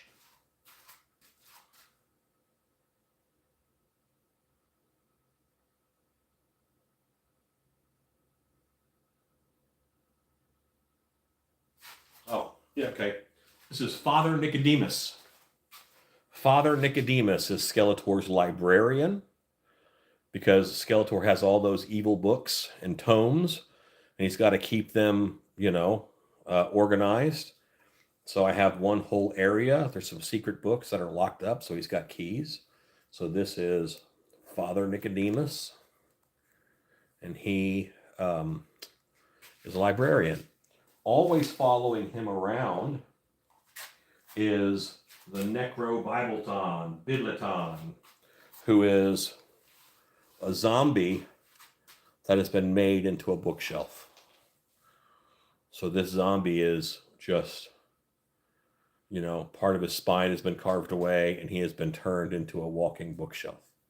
So this is, instead of having to put books back himself, he can just put them on Bibleton, who then walks around. He can't see, but he follows instructions pretty good. So there's more, but that's enough for now.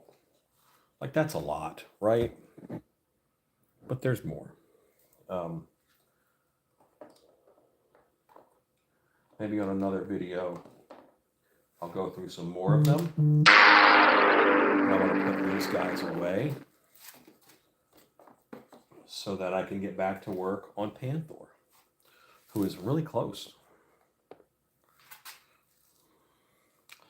Hammer Strike, the construction foreman, with a pencil. So I hope Refugee that helped a little bit. I'll show him next time. I hope that helped a little bit to understand kind of what I'm doing. I couldn't even tell you why, but that's what. I just like it.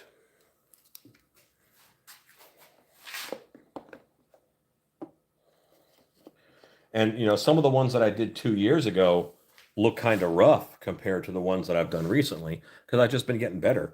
So I'll probably redo some of them. And if the names are cheesy, well, they're He-Man characters, so of course their names are cheesy.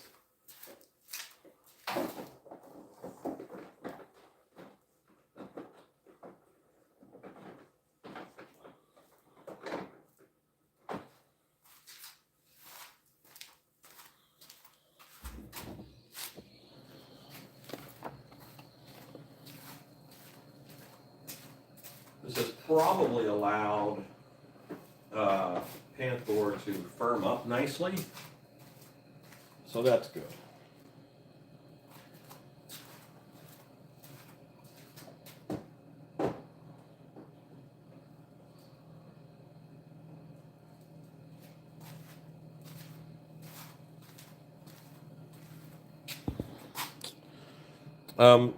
I will finish Panthor tonight, I'm pretty sure. Yeah, it's only 7:30. And Panthor is pretty dang solid. Really, all that I have to do on him is his tail, and then I can paint him. So,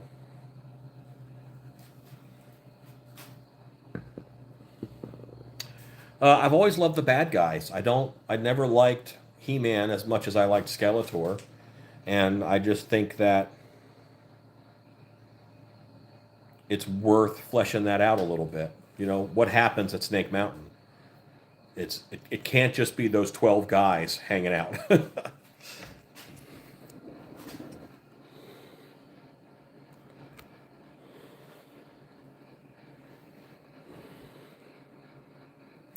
Okay, so there we are.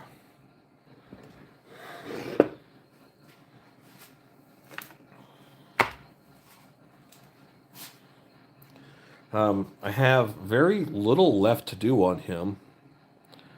I can smooth out this area a bit more, but I got to put the tail on anyway. Perfect.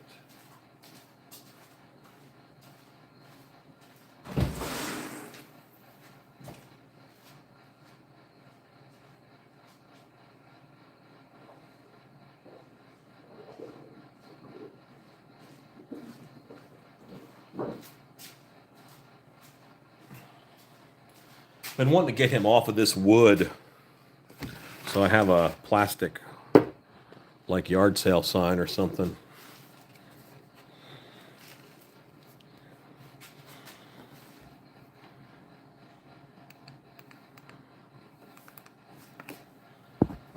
Okay. I got to change my computer back so I can see what's in frame again.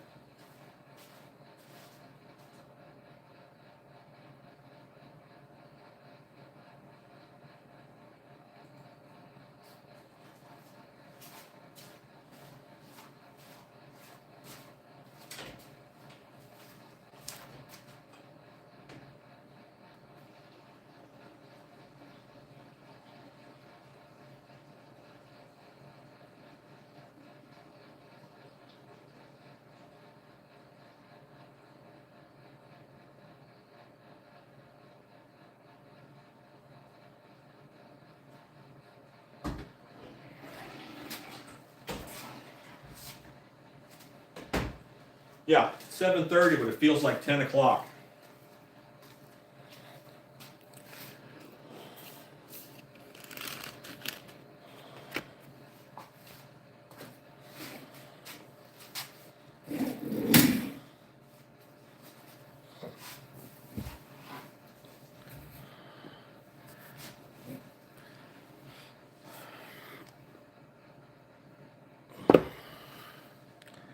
Okay. So I just saw an issue where this paw is floating now. That's floating. And that's not gonna look quite right. So what I need to do is I added too much material under here when I was smoothing out. You can see it.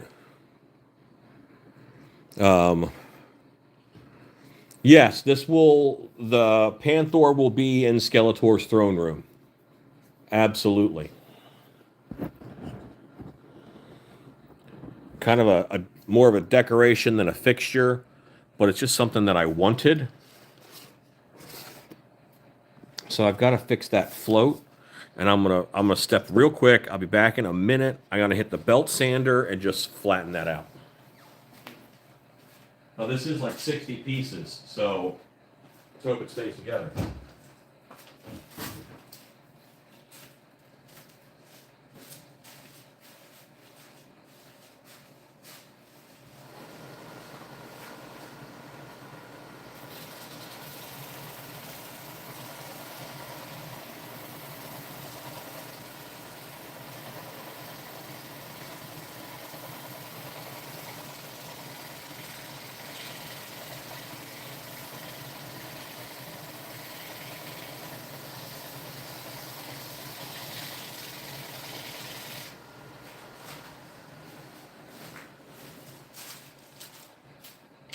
It did stay together. And that is much better. Much better. Okay.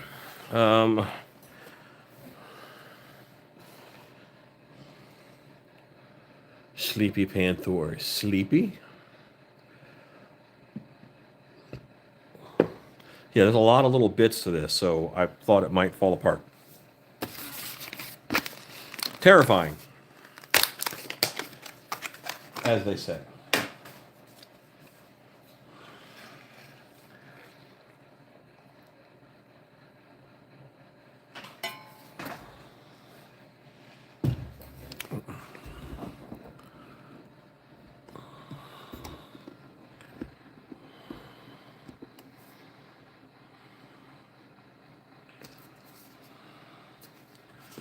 Goodbye, clean hands.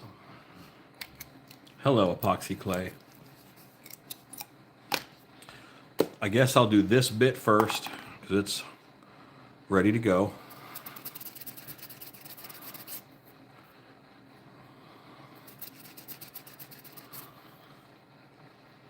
I'll also be able to paint him on this pretty easy.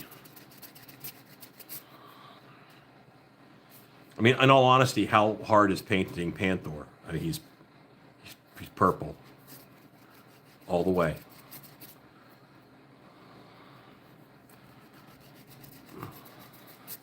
And none of him is vinyl, so I know that I can just spray paint him.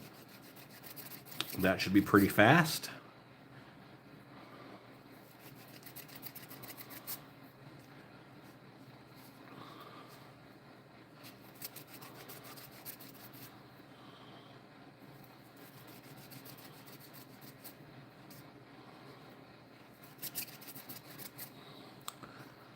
You probably conventional. I think just spray paint because I have a lot of purple spray paints from doing, and then I'll do spray paint as far as the base, and then I'll airbrush his muscles. But I might not do that tonight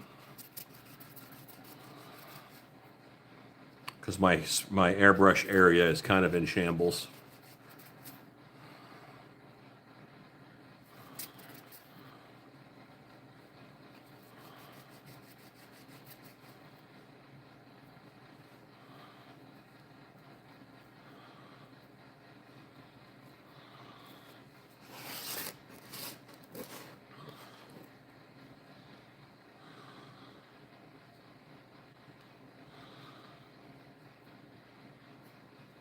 Okay, so I have this big shoulder area back here that has it's a big seam.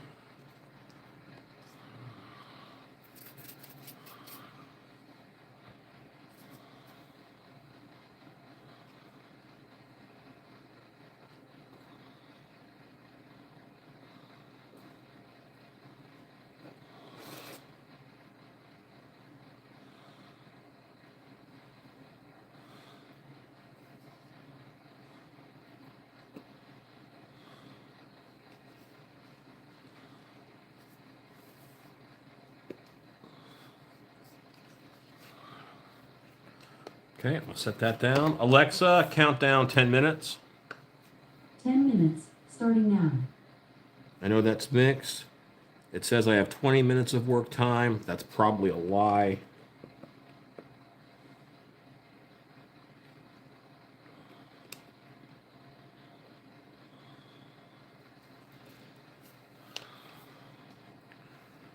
Also have this little elbow to do. This joint is exposed. I will cover it. Yeah, see, projects that big, what there's something joyous about, like, I do a lot of full-size stuff, you know? So there's something joyous about doing an action figure that's 6 inches tall. It's like, yeah, I can get that done in a couple of days.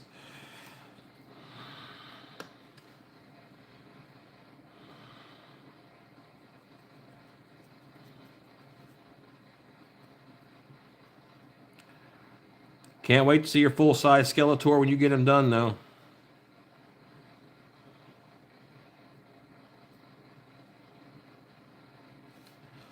That will be very cool.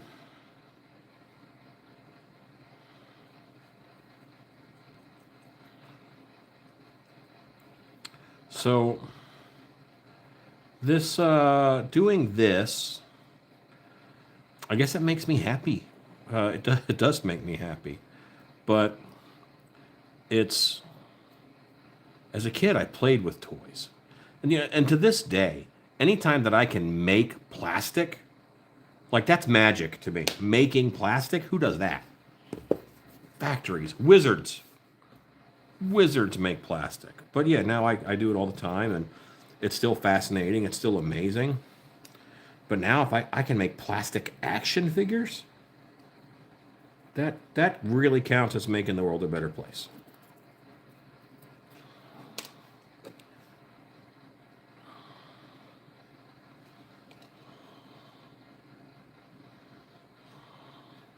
This big gap. Let's just fill that in. Because I'm going to mold this, and then I'll make a sleeping Panthor available to others. But it'll be one piece. It'll be an inaction figure, as it does no action. It's literally just, it sleeps. But what a lovely decoration for at the foot of Skeletor's throne.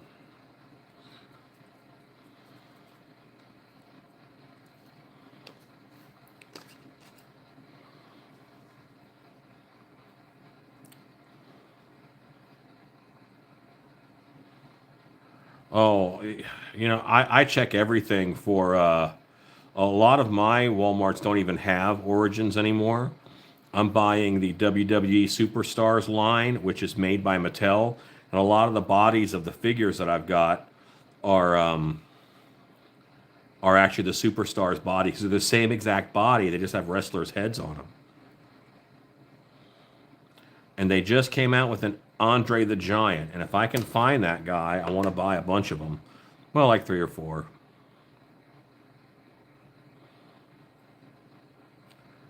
Yeah, right now, Battle Cat, Panthor, they're at Ollie's. And so is the Wind Raider. Talon Fighter is still at Walmart. It's still full price. So that could be more fun. I haven't bought a Talon Fighter yet because I'm not going to pay $40. But when it goes down to 20, I will.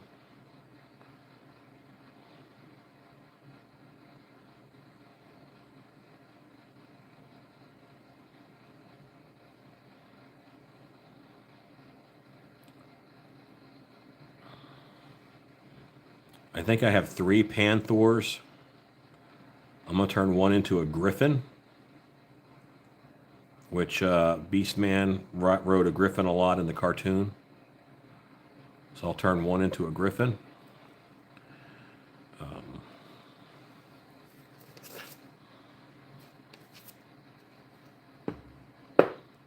What's great, it's got the body of a lion. And great, convenient.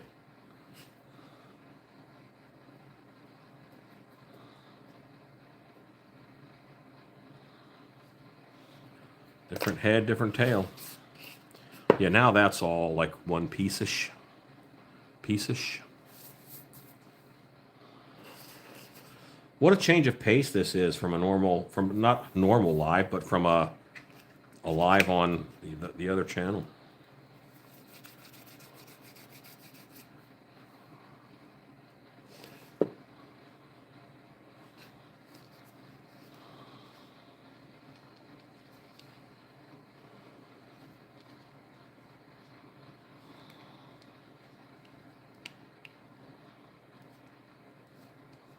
Yeah, that's about right lengthwise, but I don't have enough material. I want to do it. I did not pay full price for those Panthors. I want you to know that those Panthors were very inexpensive. I got them for $9 each. $9 per Panthor. I didn't even buy them all at once. I was like, well, I guess I'll get this Panthor.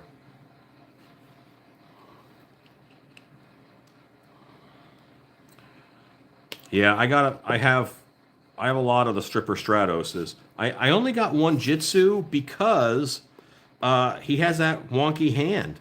So I can't do a lot of customs with him because his, the hand is going to be weird. I don't want a bunch of custom figures with one big hand. So I sort of have to not get them.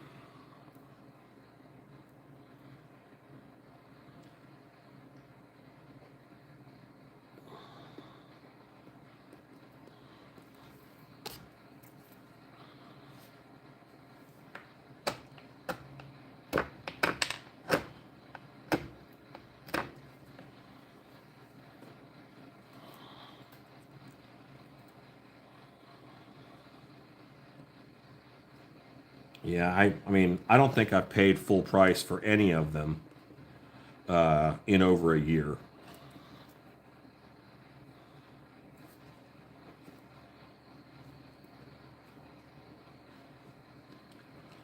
So there is just some stress lines from where I changed the orientation of his body here.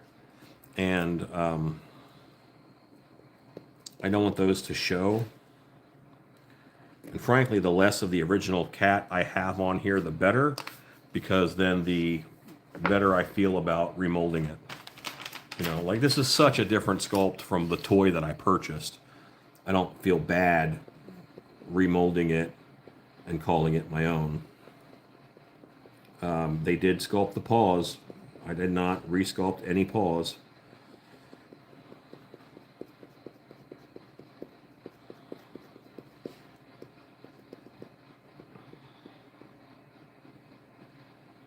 In the action figure world, recasting is very common and oddly not that frowned upon, which is weird to me. because I'm from the mask world where you don't copy anything.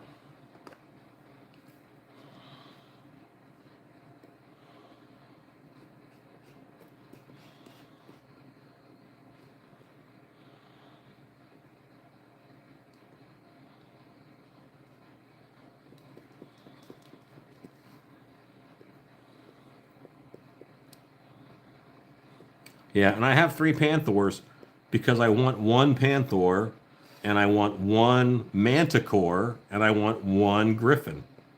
So I don't have 3 Panthors just to have 3 Panthors. I'm not Panthor hoarding. This is, and eventually this channel will get monetized, and I can say this is work.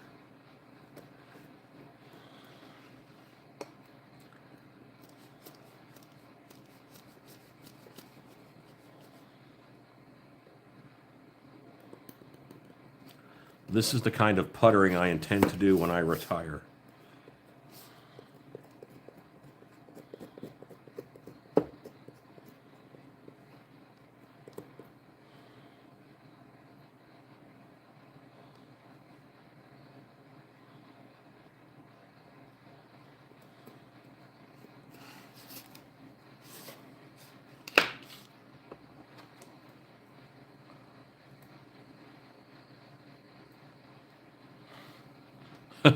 Thanks, baby.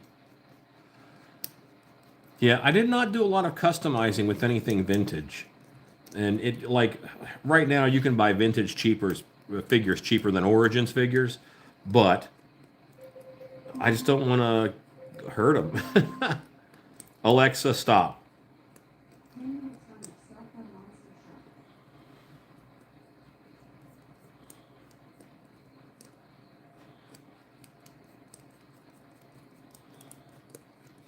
See, now this stuff is getting a little harder, and it's harder to get the fur in it. But and my fur is a little more extreme than theirs, and that's okay. A, yes, I can calm it down a little bit with water, but B, spray paint has a thickness, so that spray paint is going to kill a little bit of this detail, just a little.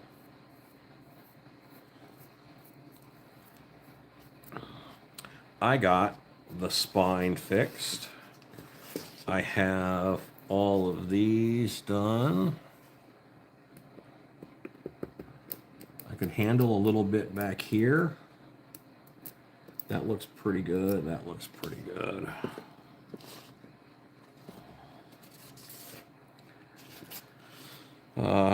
Nitpicking.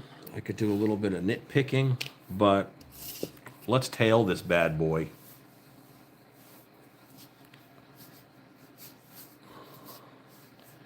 Okay. You don't mean that? Do you have 91 battle cats? Is that what I'm reading? Or 9 to 11 battle cats?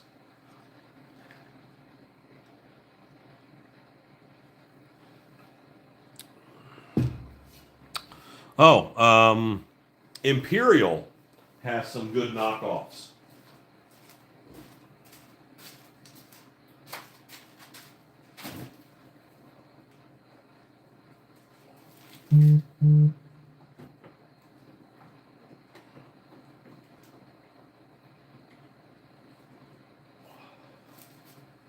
This is these are from Imperial Toys. And these both have saddles. They've got saddles for them. This is the Imperial saddle for this 2-headed dragon. So yeah, I've got some of these guys too. I have a couple more, but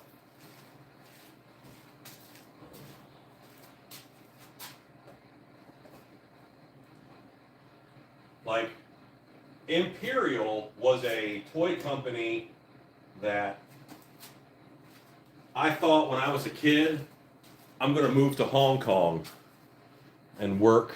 I'm going to move to Hong Kong because on the bottom of every toy that I loved, I looked at the bottom of it and it said made in Hong Kong.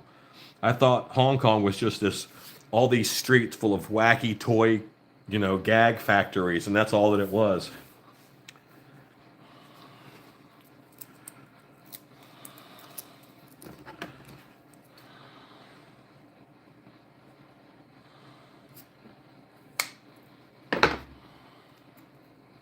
Imperial did Godzilla. I have a couple of the Imperial Godzillas over there. Yeah.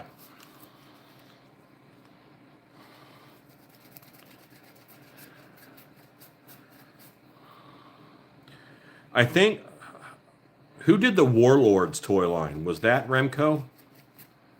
Because Warlords had a couple. And a few years back, there was Savage Land DC, and they did they did DC comic characters in He-Man style, and they did Batman and Superman and Joker, and they did all of those. But they made some cool like toys, like mounts, and they did a Bat Cave, which was like a castle, and that is a great like Hordak type of playset. Looks really good with Hordak. Savage Land, and it was by Funko. I think the same ones who did Pops.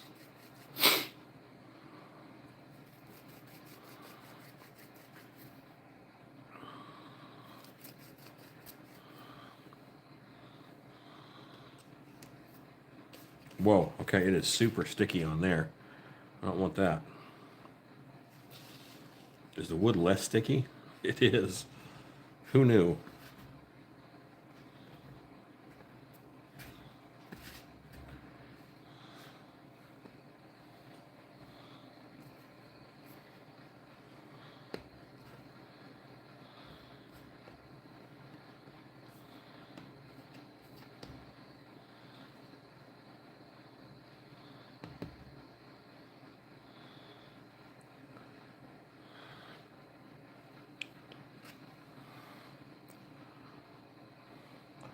I saw the Bat Cave marked down one time, and I didn't get it. It was $30 in a. It was $30 in.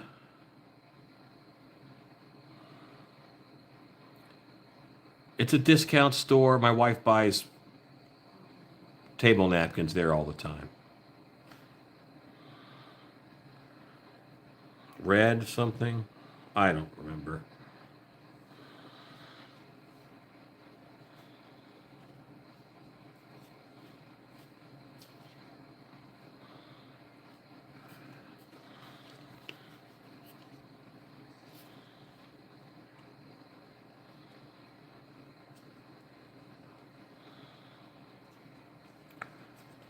Boy, I'm just not going to use this yet. I'm going to wait till it gets less sticky. Tuesday morning. It's Tuesday morning. That's right. So I saw it in Tuesday morning, but I didn't buy it. And that is one of the few things where I kick myself that I did not buy that when I saw it.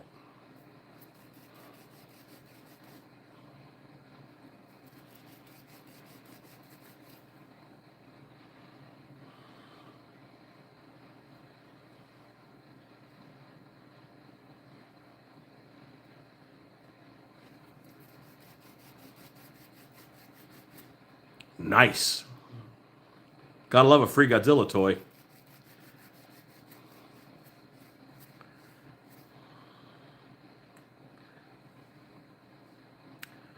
Alexa, count down 5 minutes.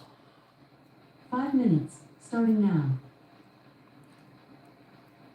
This stuff is sticky, so I'm gonna wait. But I have I have a little pieces that I need to do, very small, in here.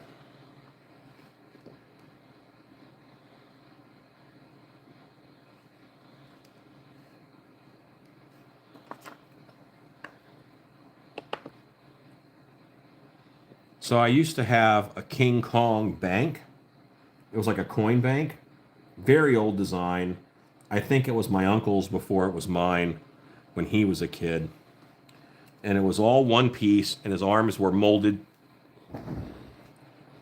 His arms were kind of molded to his chest like this, is what it looked like this. He was yelling. And that ended up getting a crack in it. It was blow molded. It was a one-piece blow molded toy.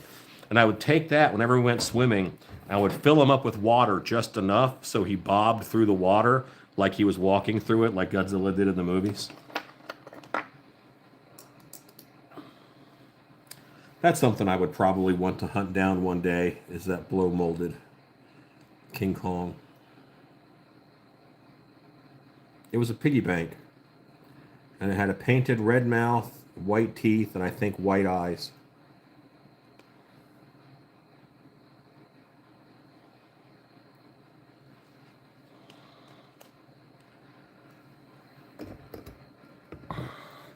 So this new setup that I've got is a Canvas, is the company name.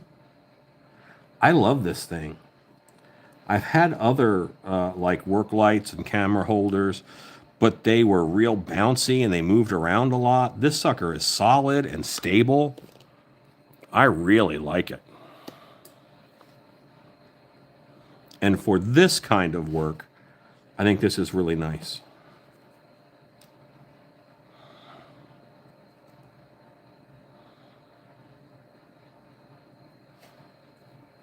Yeah, if I were smart, I would have told people on Instagram that I was going live on YouTube today.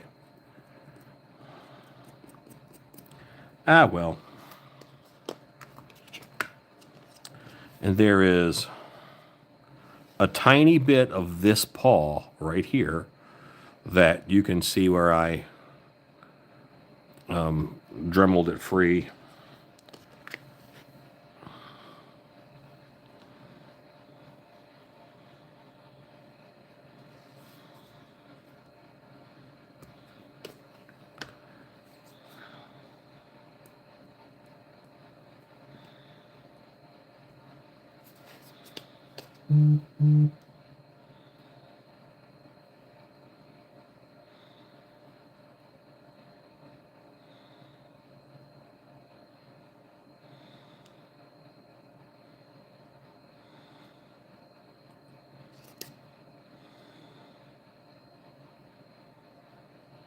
And I know it's weird to see this in 3 colors, but if this is something that the kind of work you want to do, this is such good practice. You know, because if you can get used to seeing this in 3 colors, then you'll be able to. So, what I'm making is I'm making Skeletor's pet cat Panthor, but I'm making a version that is sleeping so that I can have a sleeping Panthor by Skeletor's throne. This is my action figure channel, so it's always going to be action figure. It's probably going to be He-Man and Master of the Universe stuff, in all honesty. Okay, this is firmer and a little less sticky, so this is good to work with now. Now I can make that tail. It's just too stretchy before.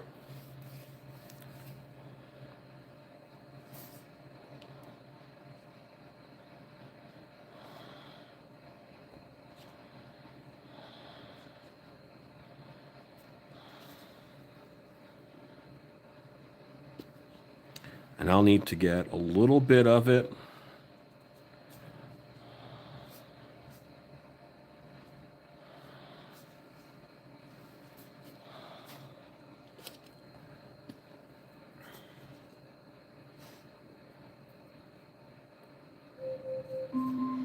Alexa, stop.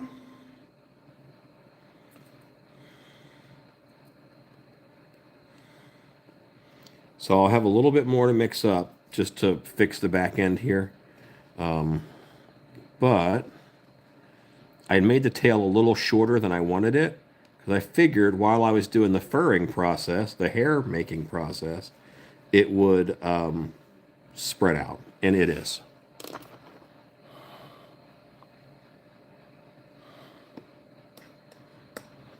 I'm sure at some point when someone asks me what I'm making on this channel, I will say a duck, but not yet.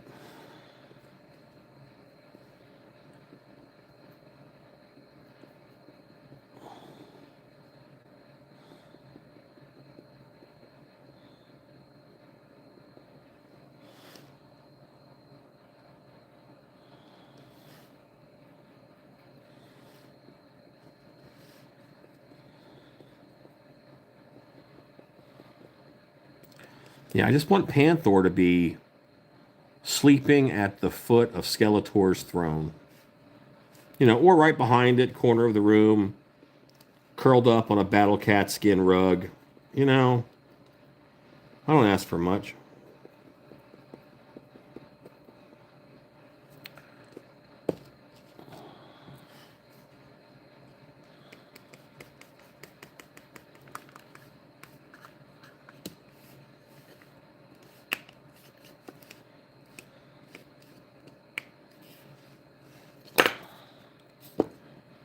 All right, so don't move it. Got it. I'll just spin the plastic.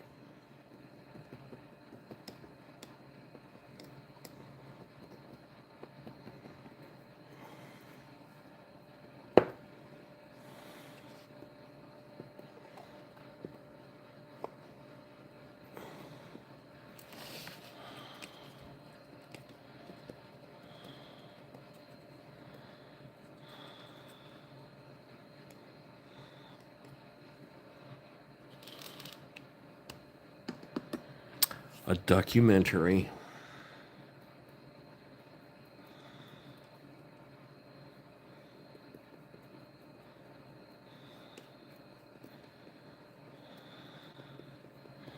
So yeah, this is a very different vibe than the Stilt Beast live channel. I don't mind it. It's very quiet by comparison.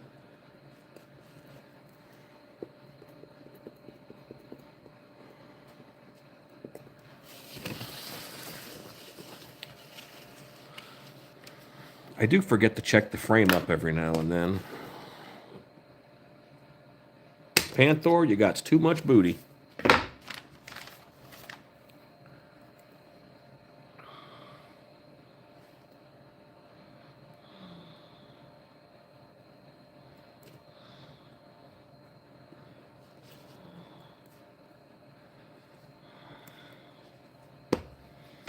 Yeah, 200X did a lot of stuff right. I really like a lot of the things that they did in the 200X series.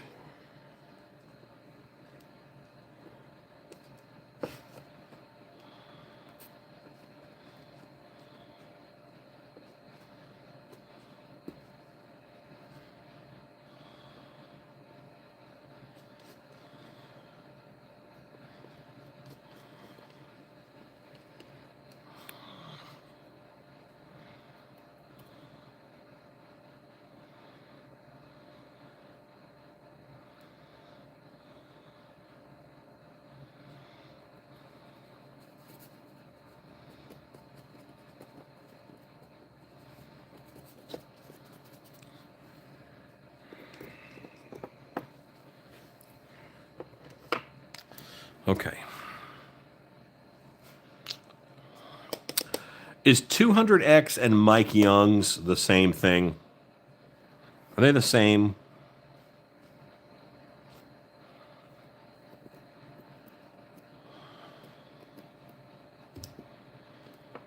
I hated the Space He-Man from the 90s.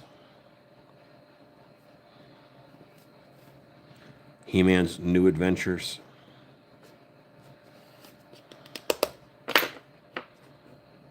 Okay, so this needs to cure. I feel pretty good about it. The bottom here needs a little bit of love. His buttocks.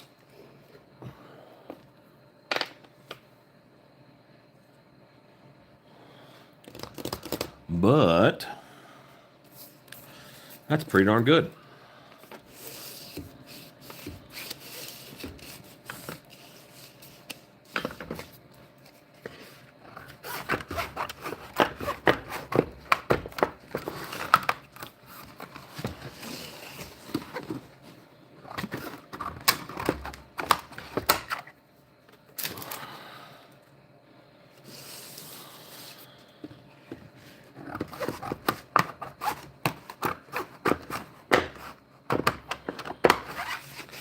Probably could have planned that a little better spatially.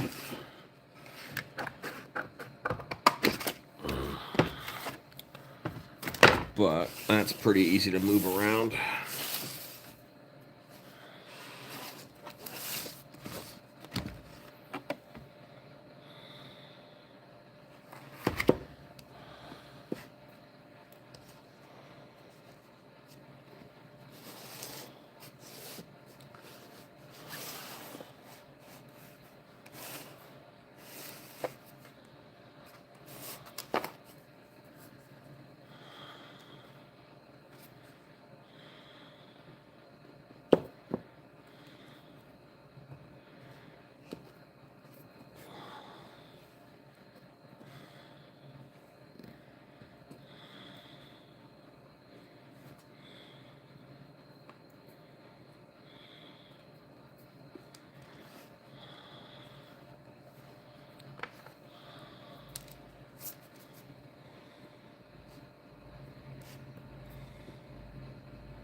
The tail looks a little weird right now, so I'm carving it back. I'm going to add some splicer pieces that will make it feel more of the same.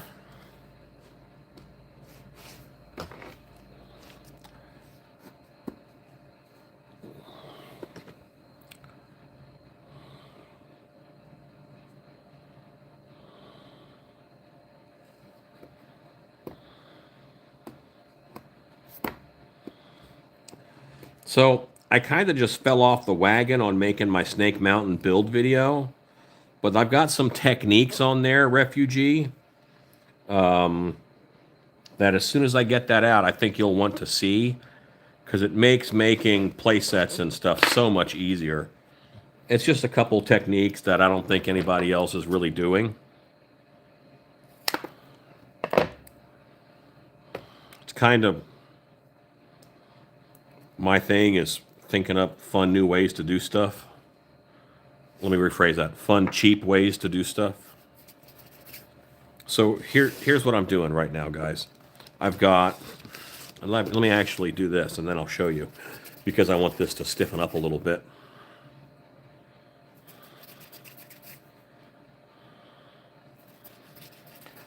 Yeah, I don't do any good guy stuff, so I probably will never do an Eterno's Palace. I did a repaint of Castle Grayskull, but I think Castle Grayskull's like right on the line, and in my version, Skeletor's kind of taken over Castle Grayskull anyway.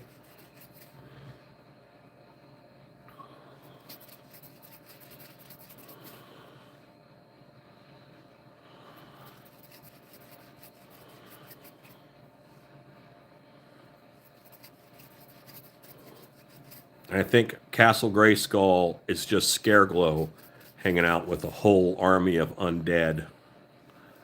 And that's how I'm going to do Castle Grayskull in my world.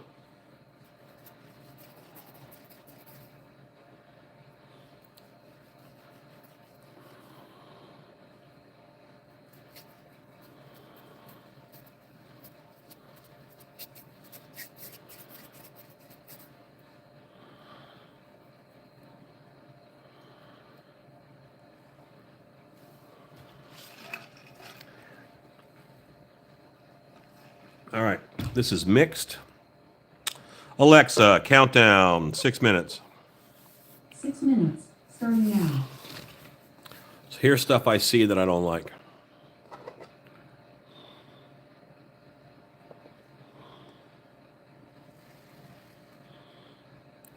Right here is a little seam. That'll show up. That'll show up right there. So I'll put a little bit of material there. And there's just a weird shape to his bum.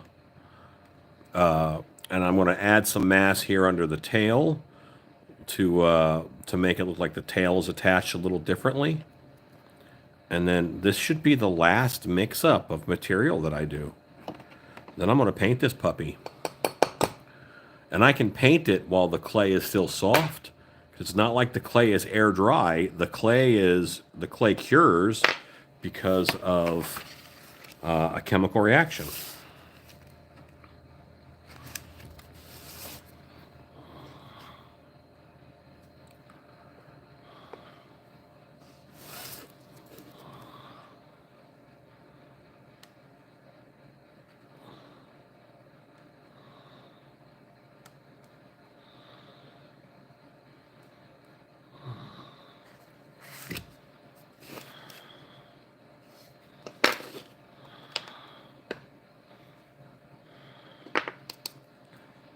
I'll try and get that out this next week.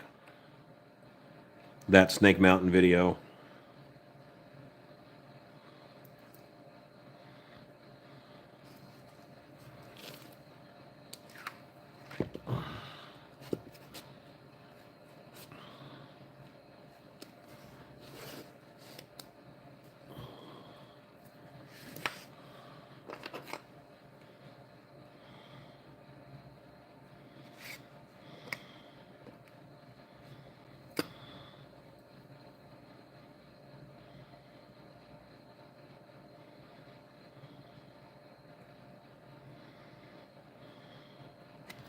That little tiny spot on the chops was fixed.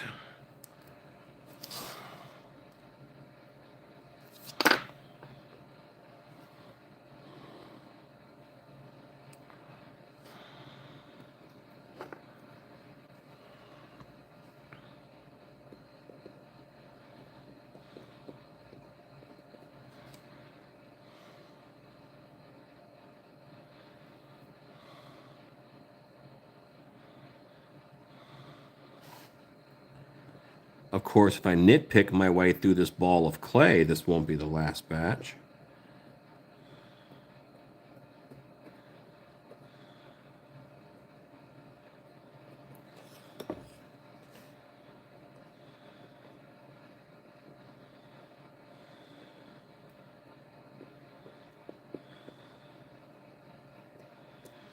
Okay.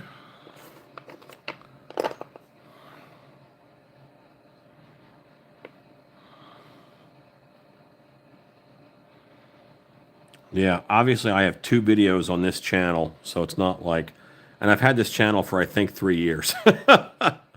So it's not like I am rushing getting things up or putting up a video a week, which is nice.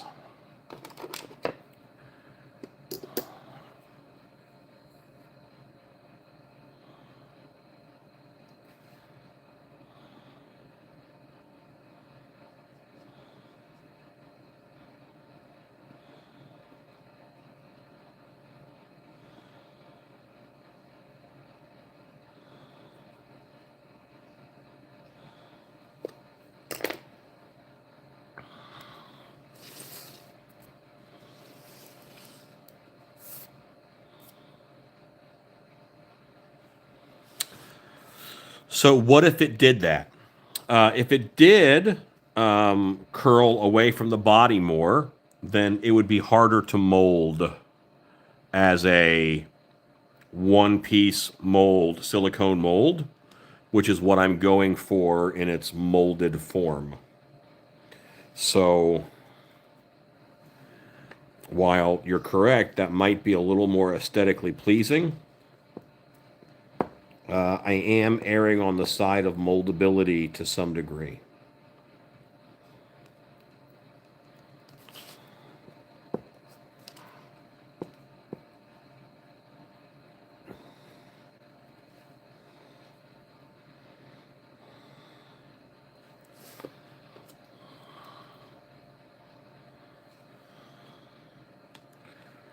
You're absolutely correct. That would look maybe a little better.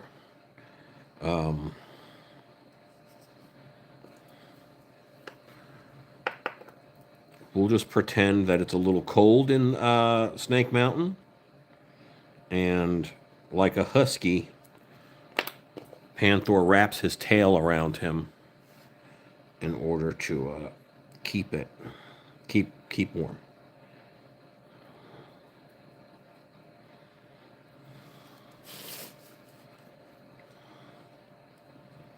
This does look a lot better as far as his tail area goes.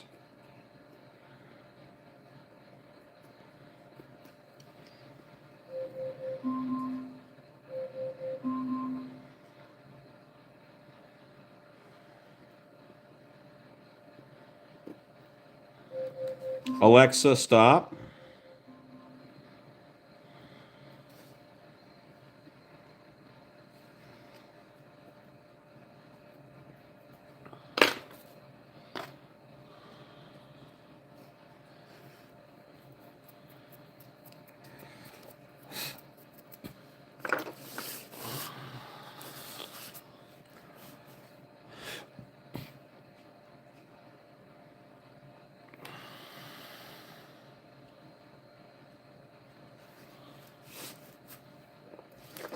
Boy, we are so close.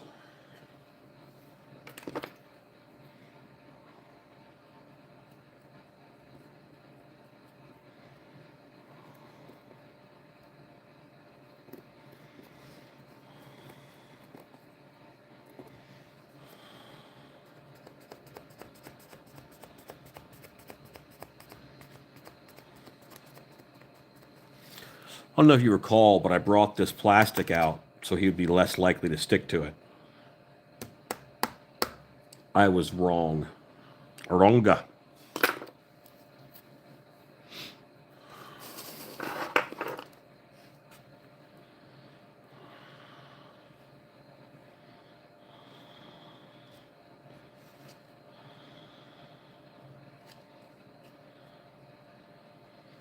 Alexa, what time is it?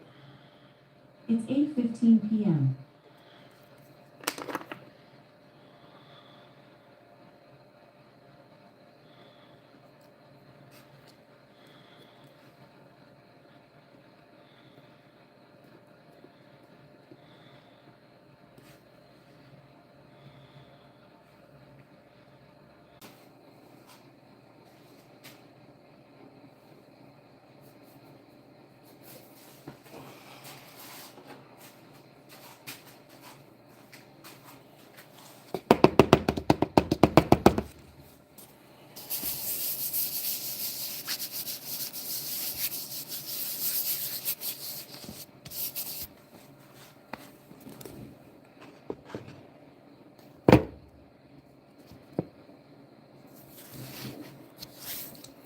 A little bit of powder.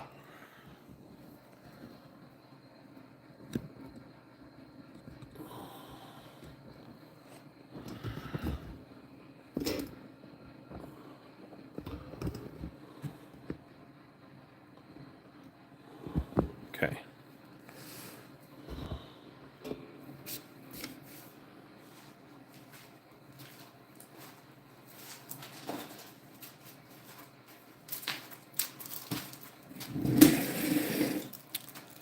The stream should have popped right back up. It did. I did have a weird moment of non-connectivity, but then it should have just come right back.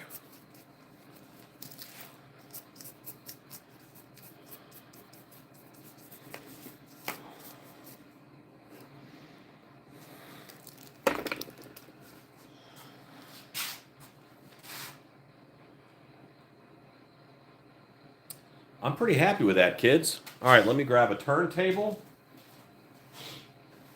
I got 10 turntables and a microphone. Where it's at? Remember that song? Just me? Okay.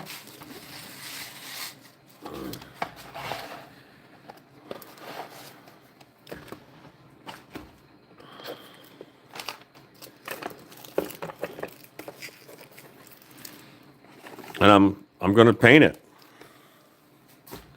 This won't take long.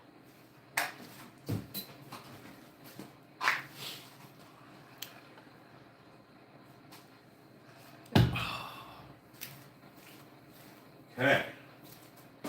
Sorry, I'm grabbing some purple.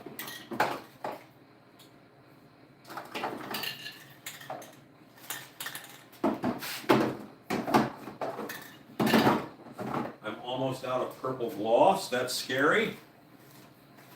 What I got over here.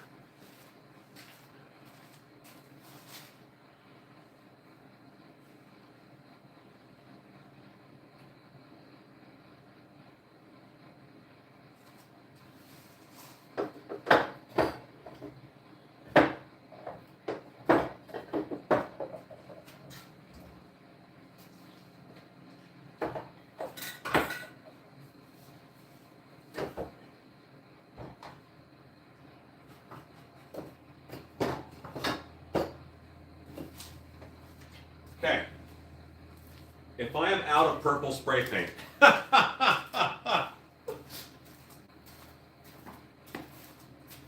Why would I be out of purple? Doesn't make any sense. Probably because I use a lot of purple now. That's why.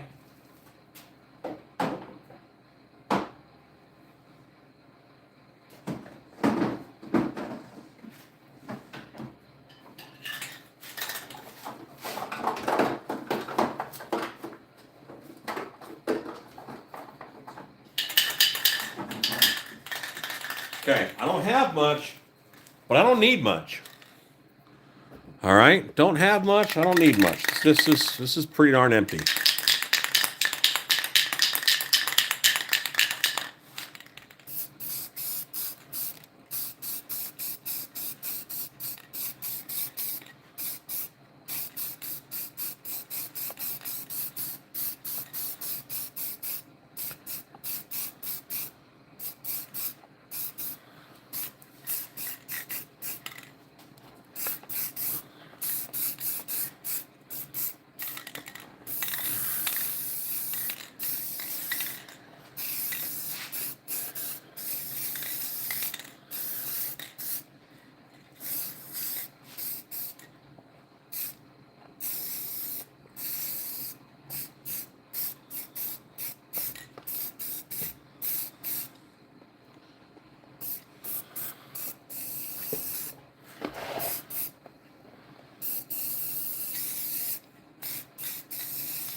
All right, so I don't need to dry the whole thing.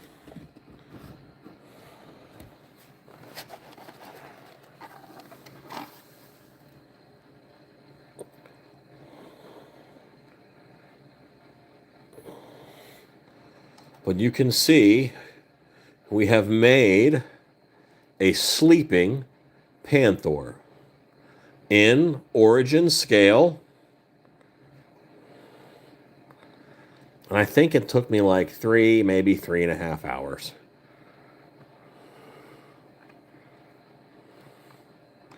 I love this guy. And I will make a mold of this. I'll make a mold of it and be able to produce them.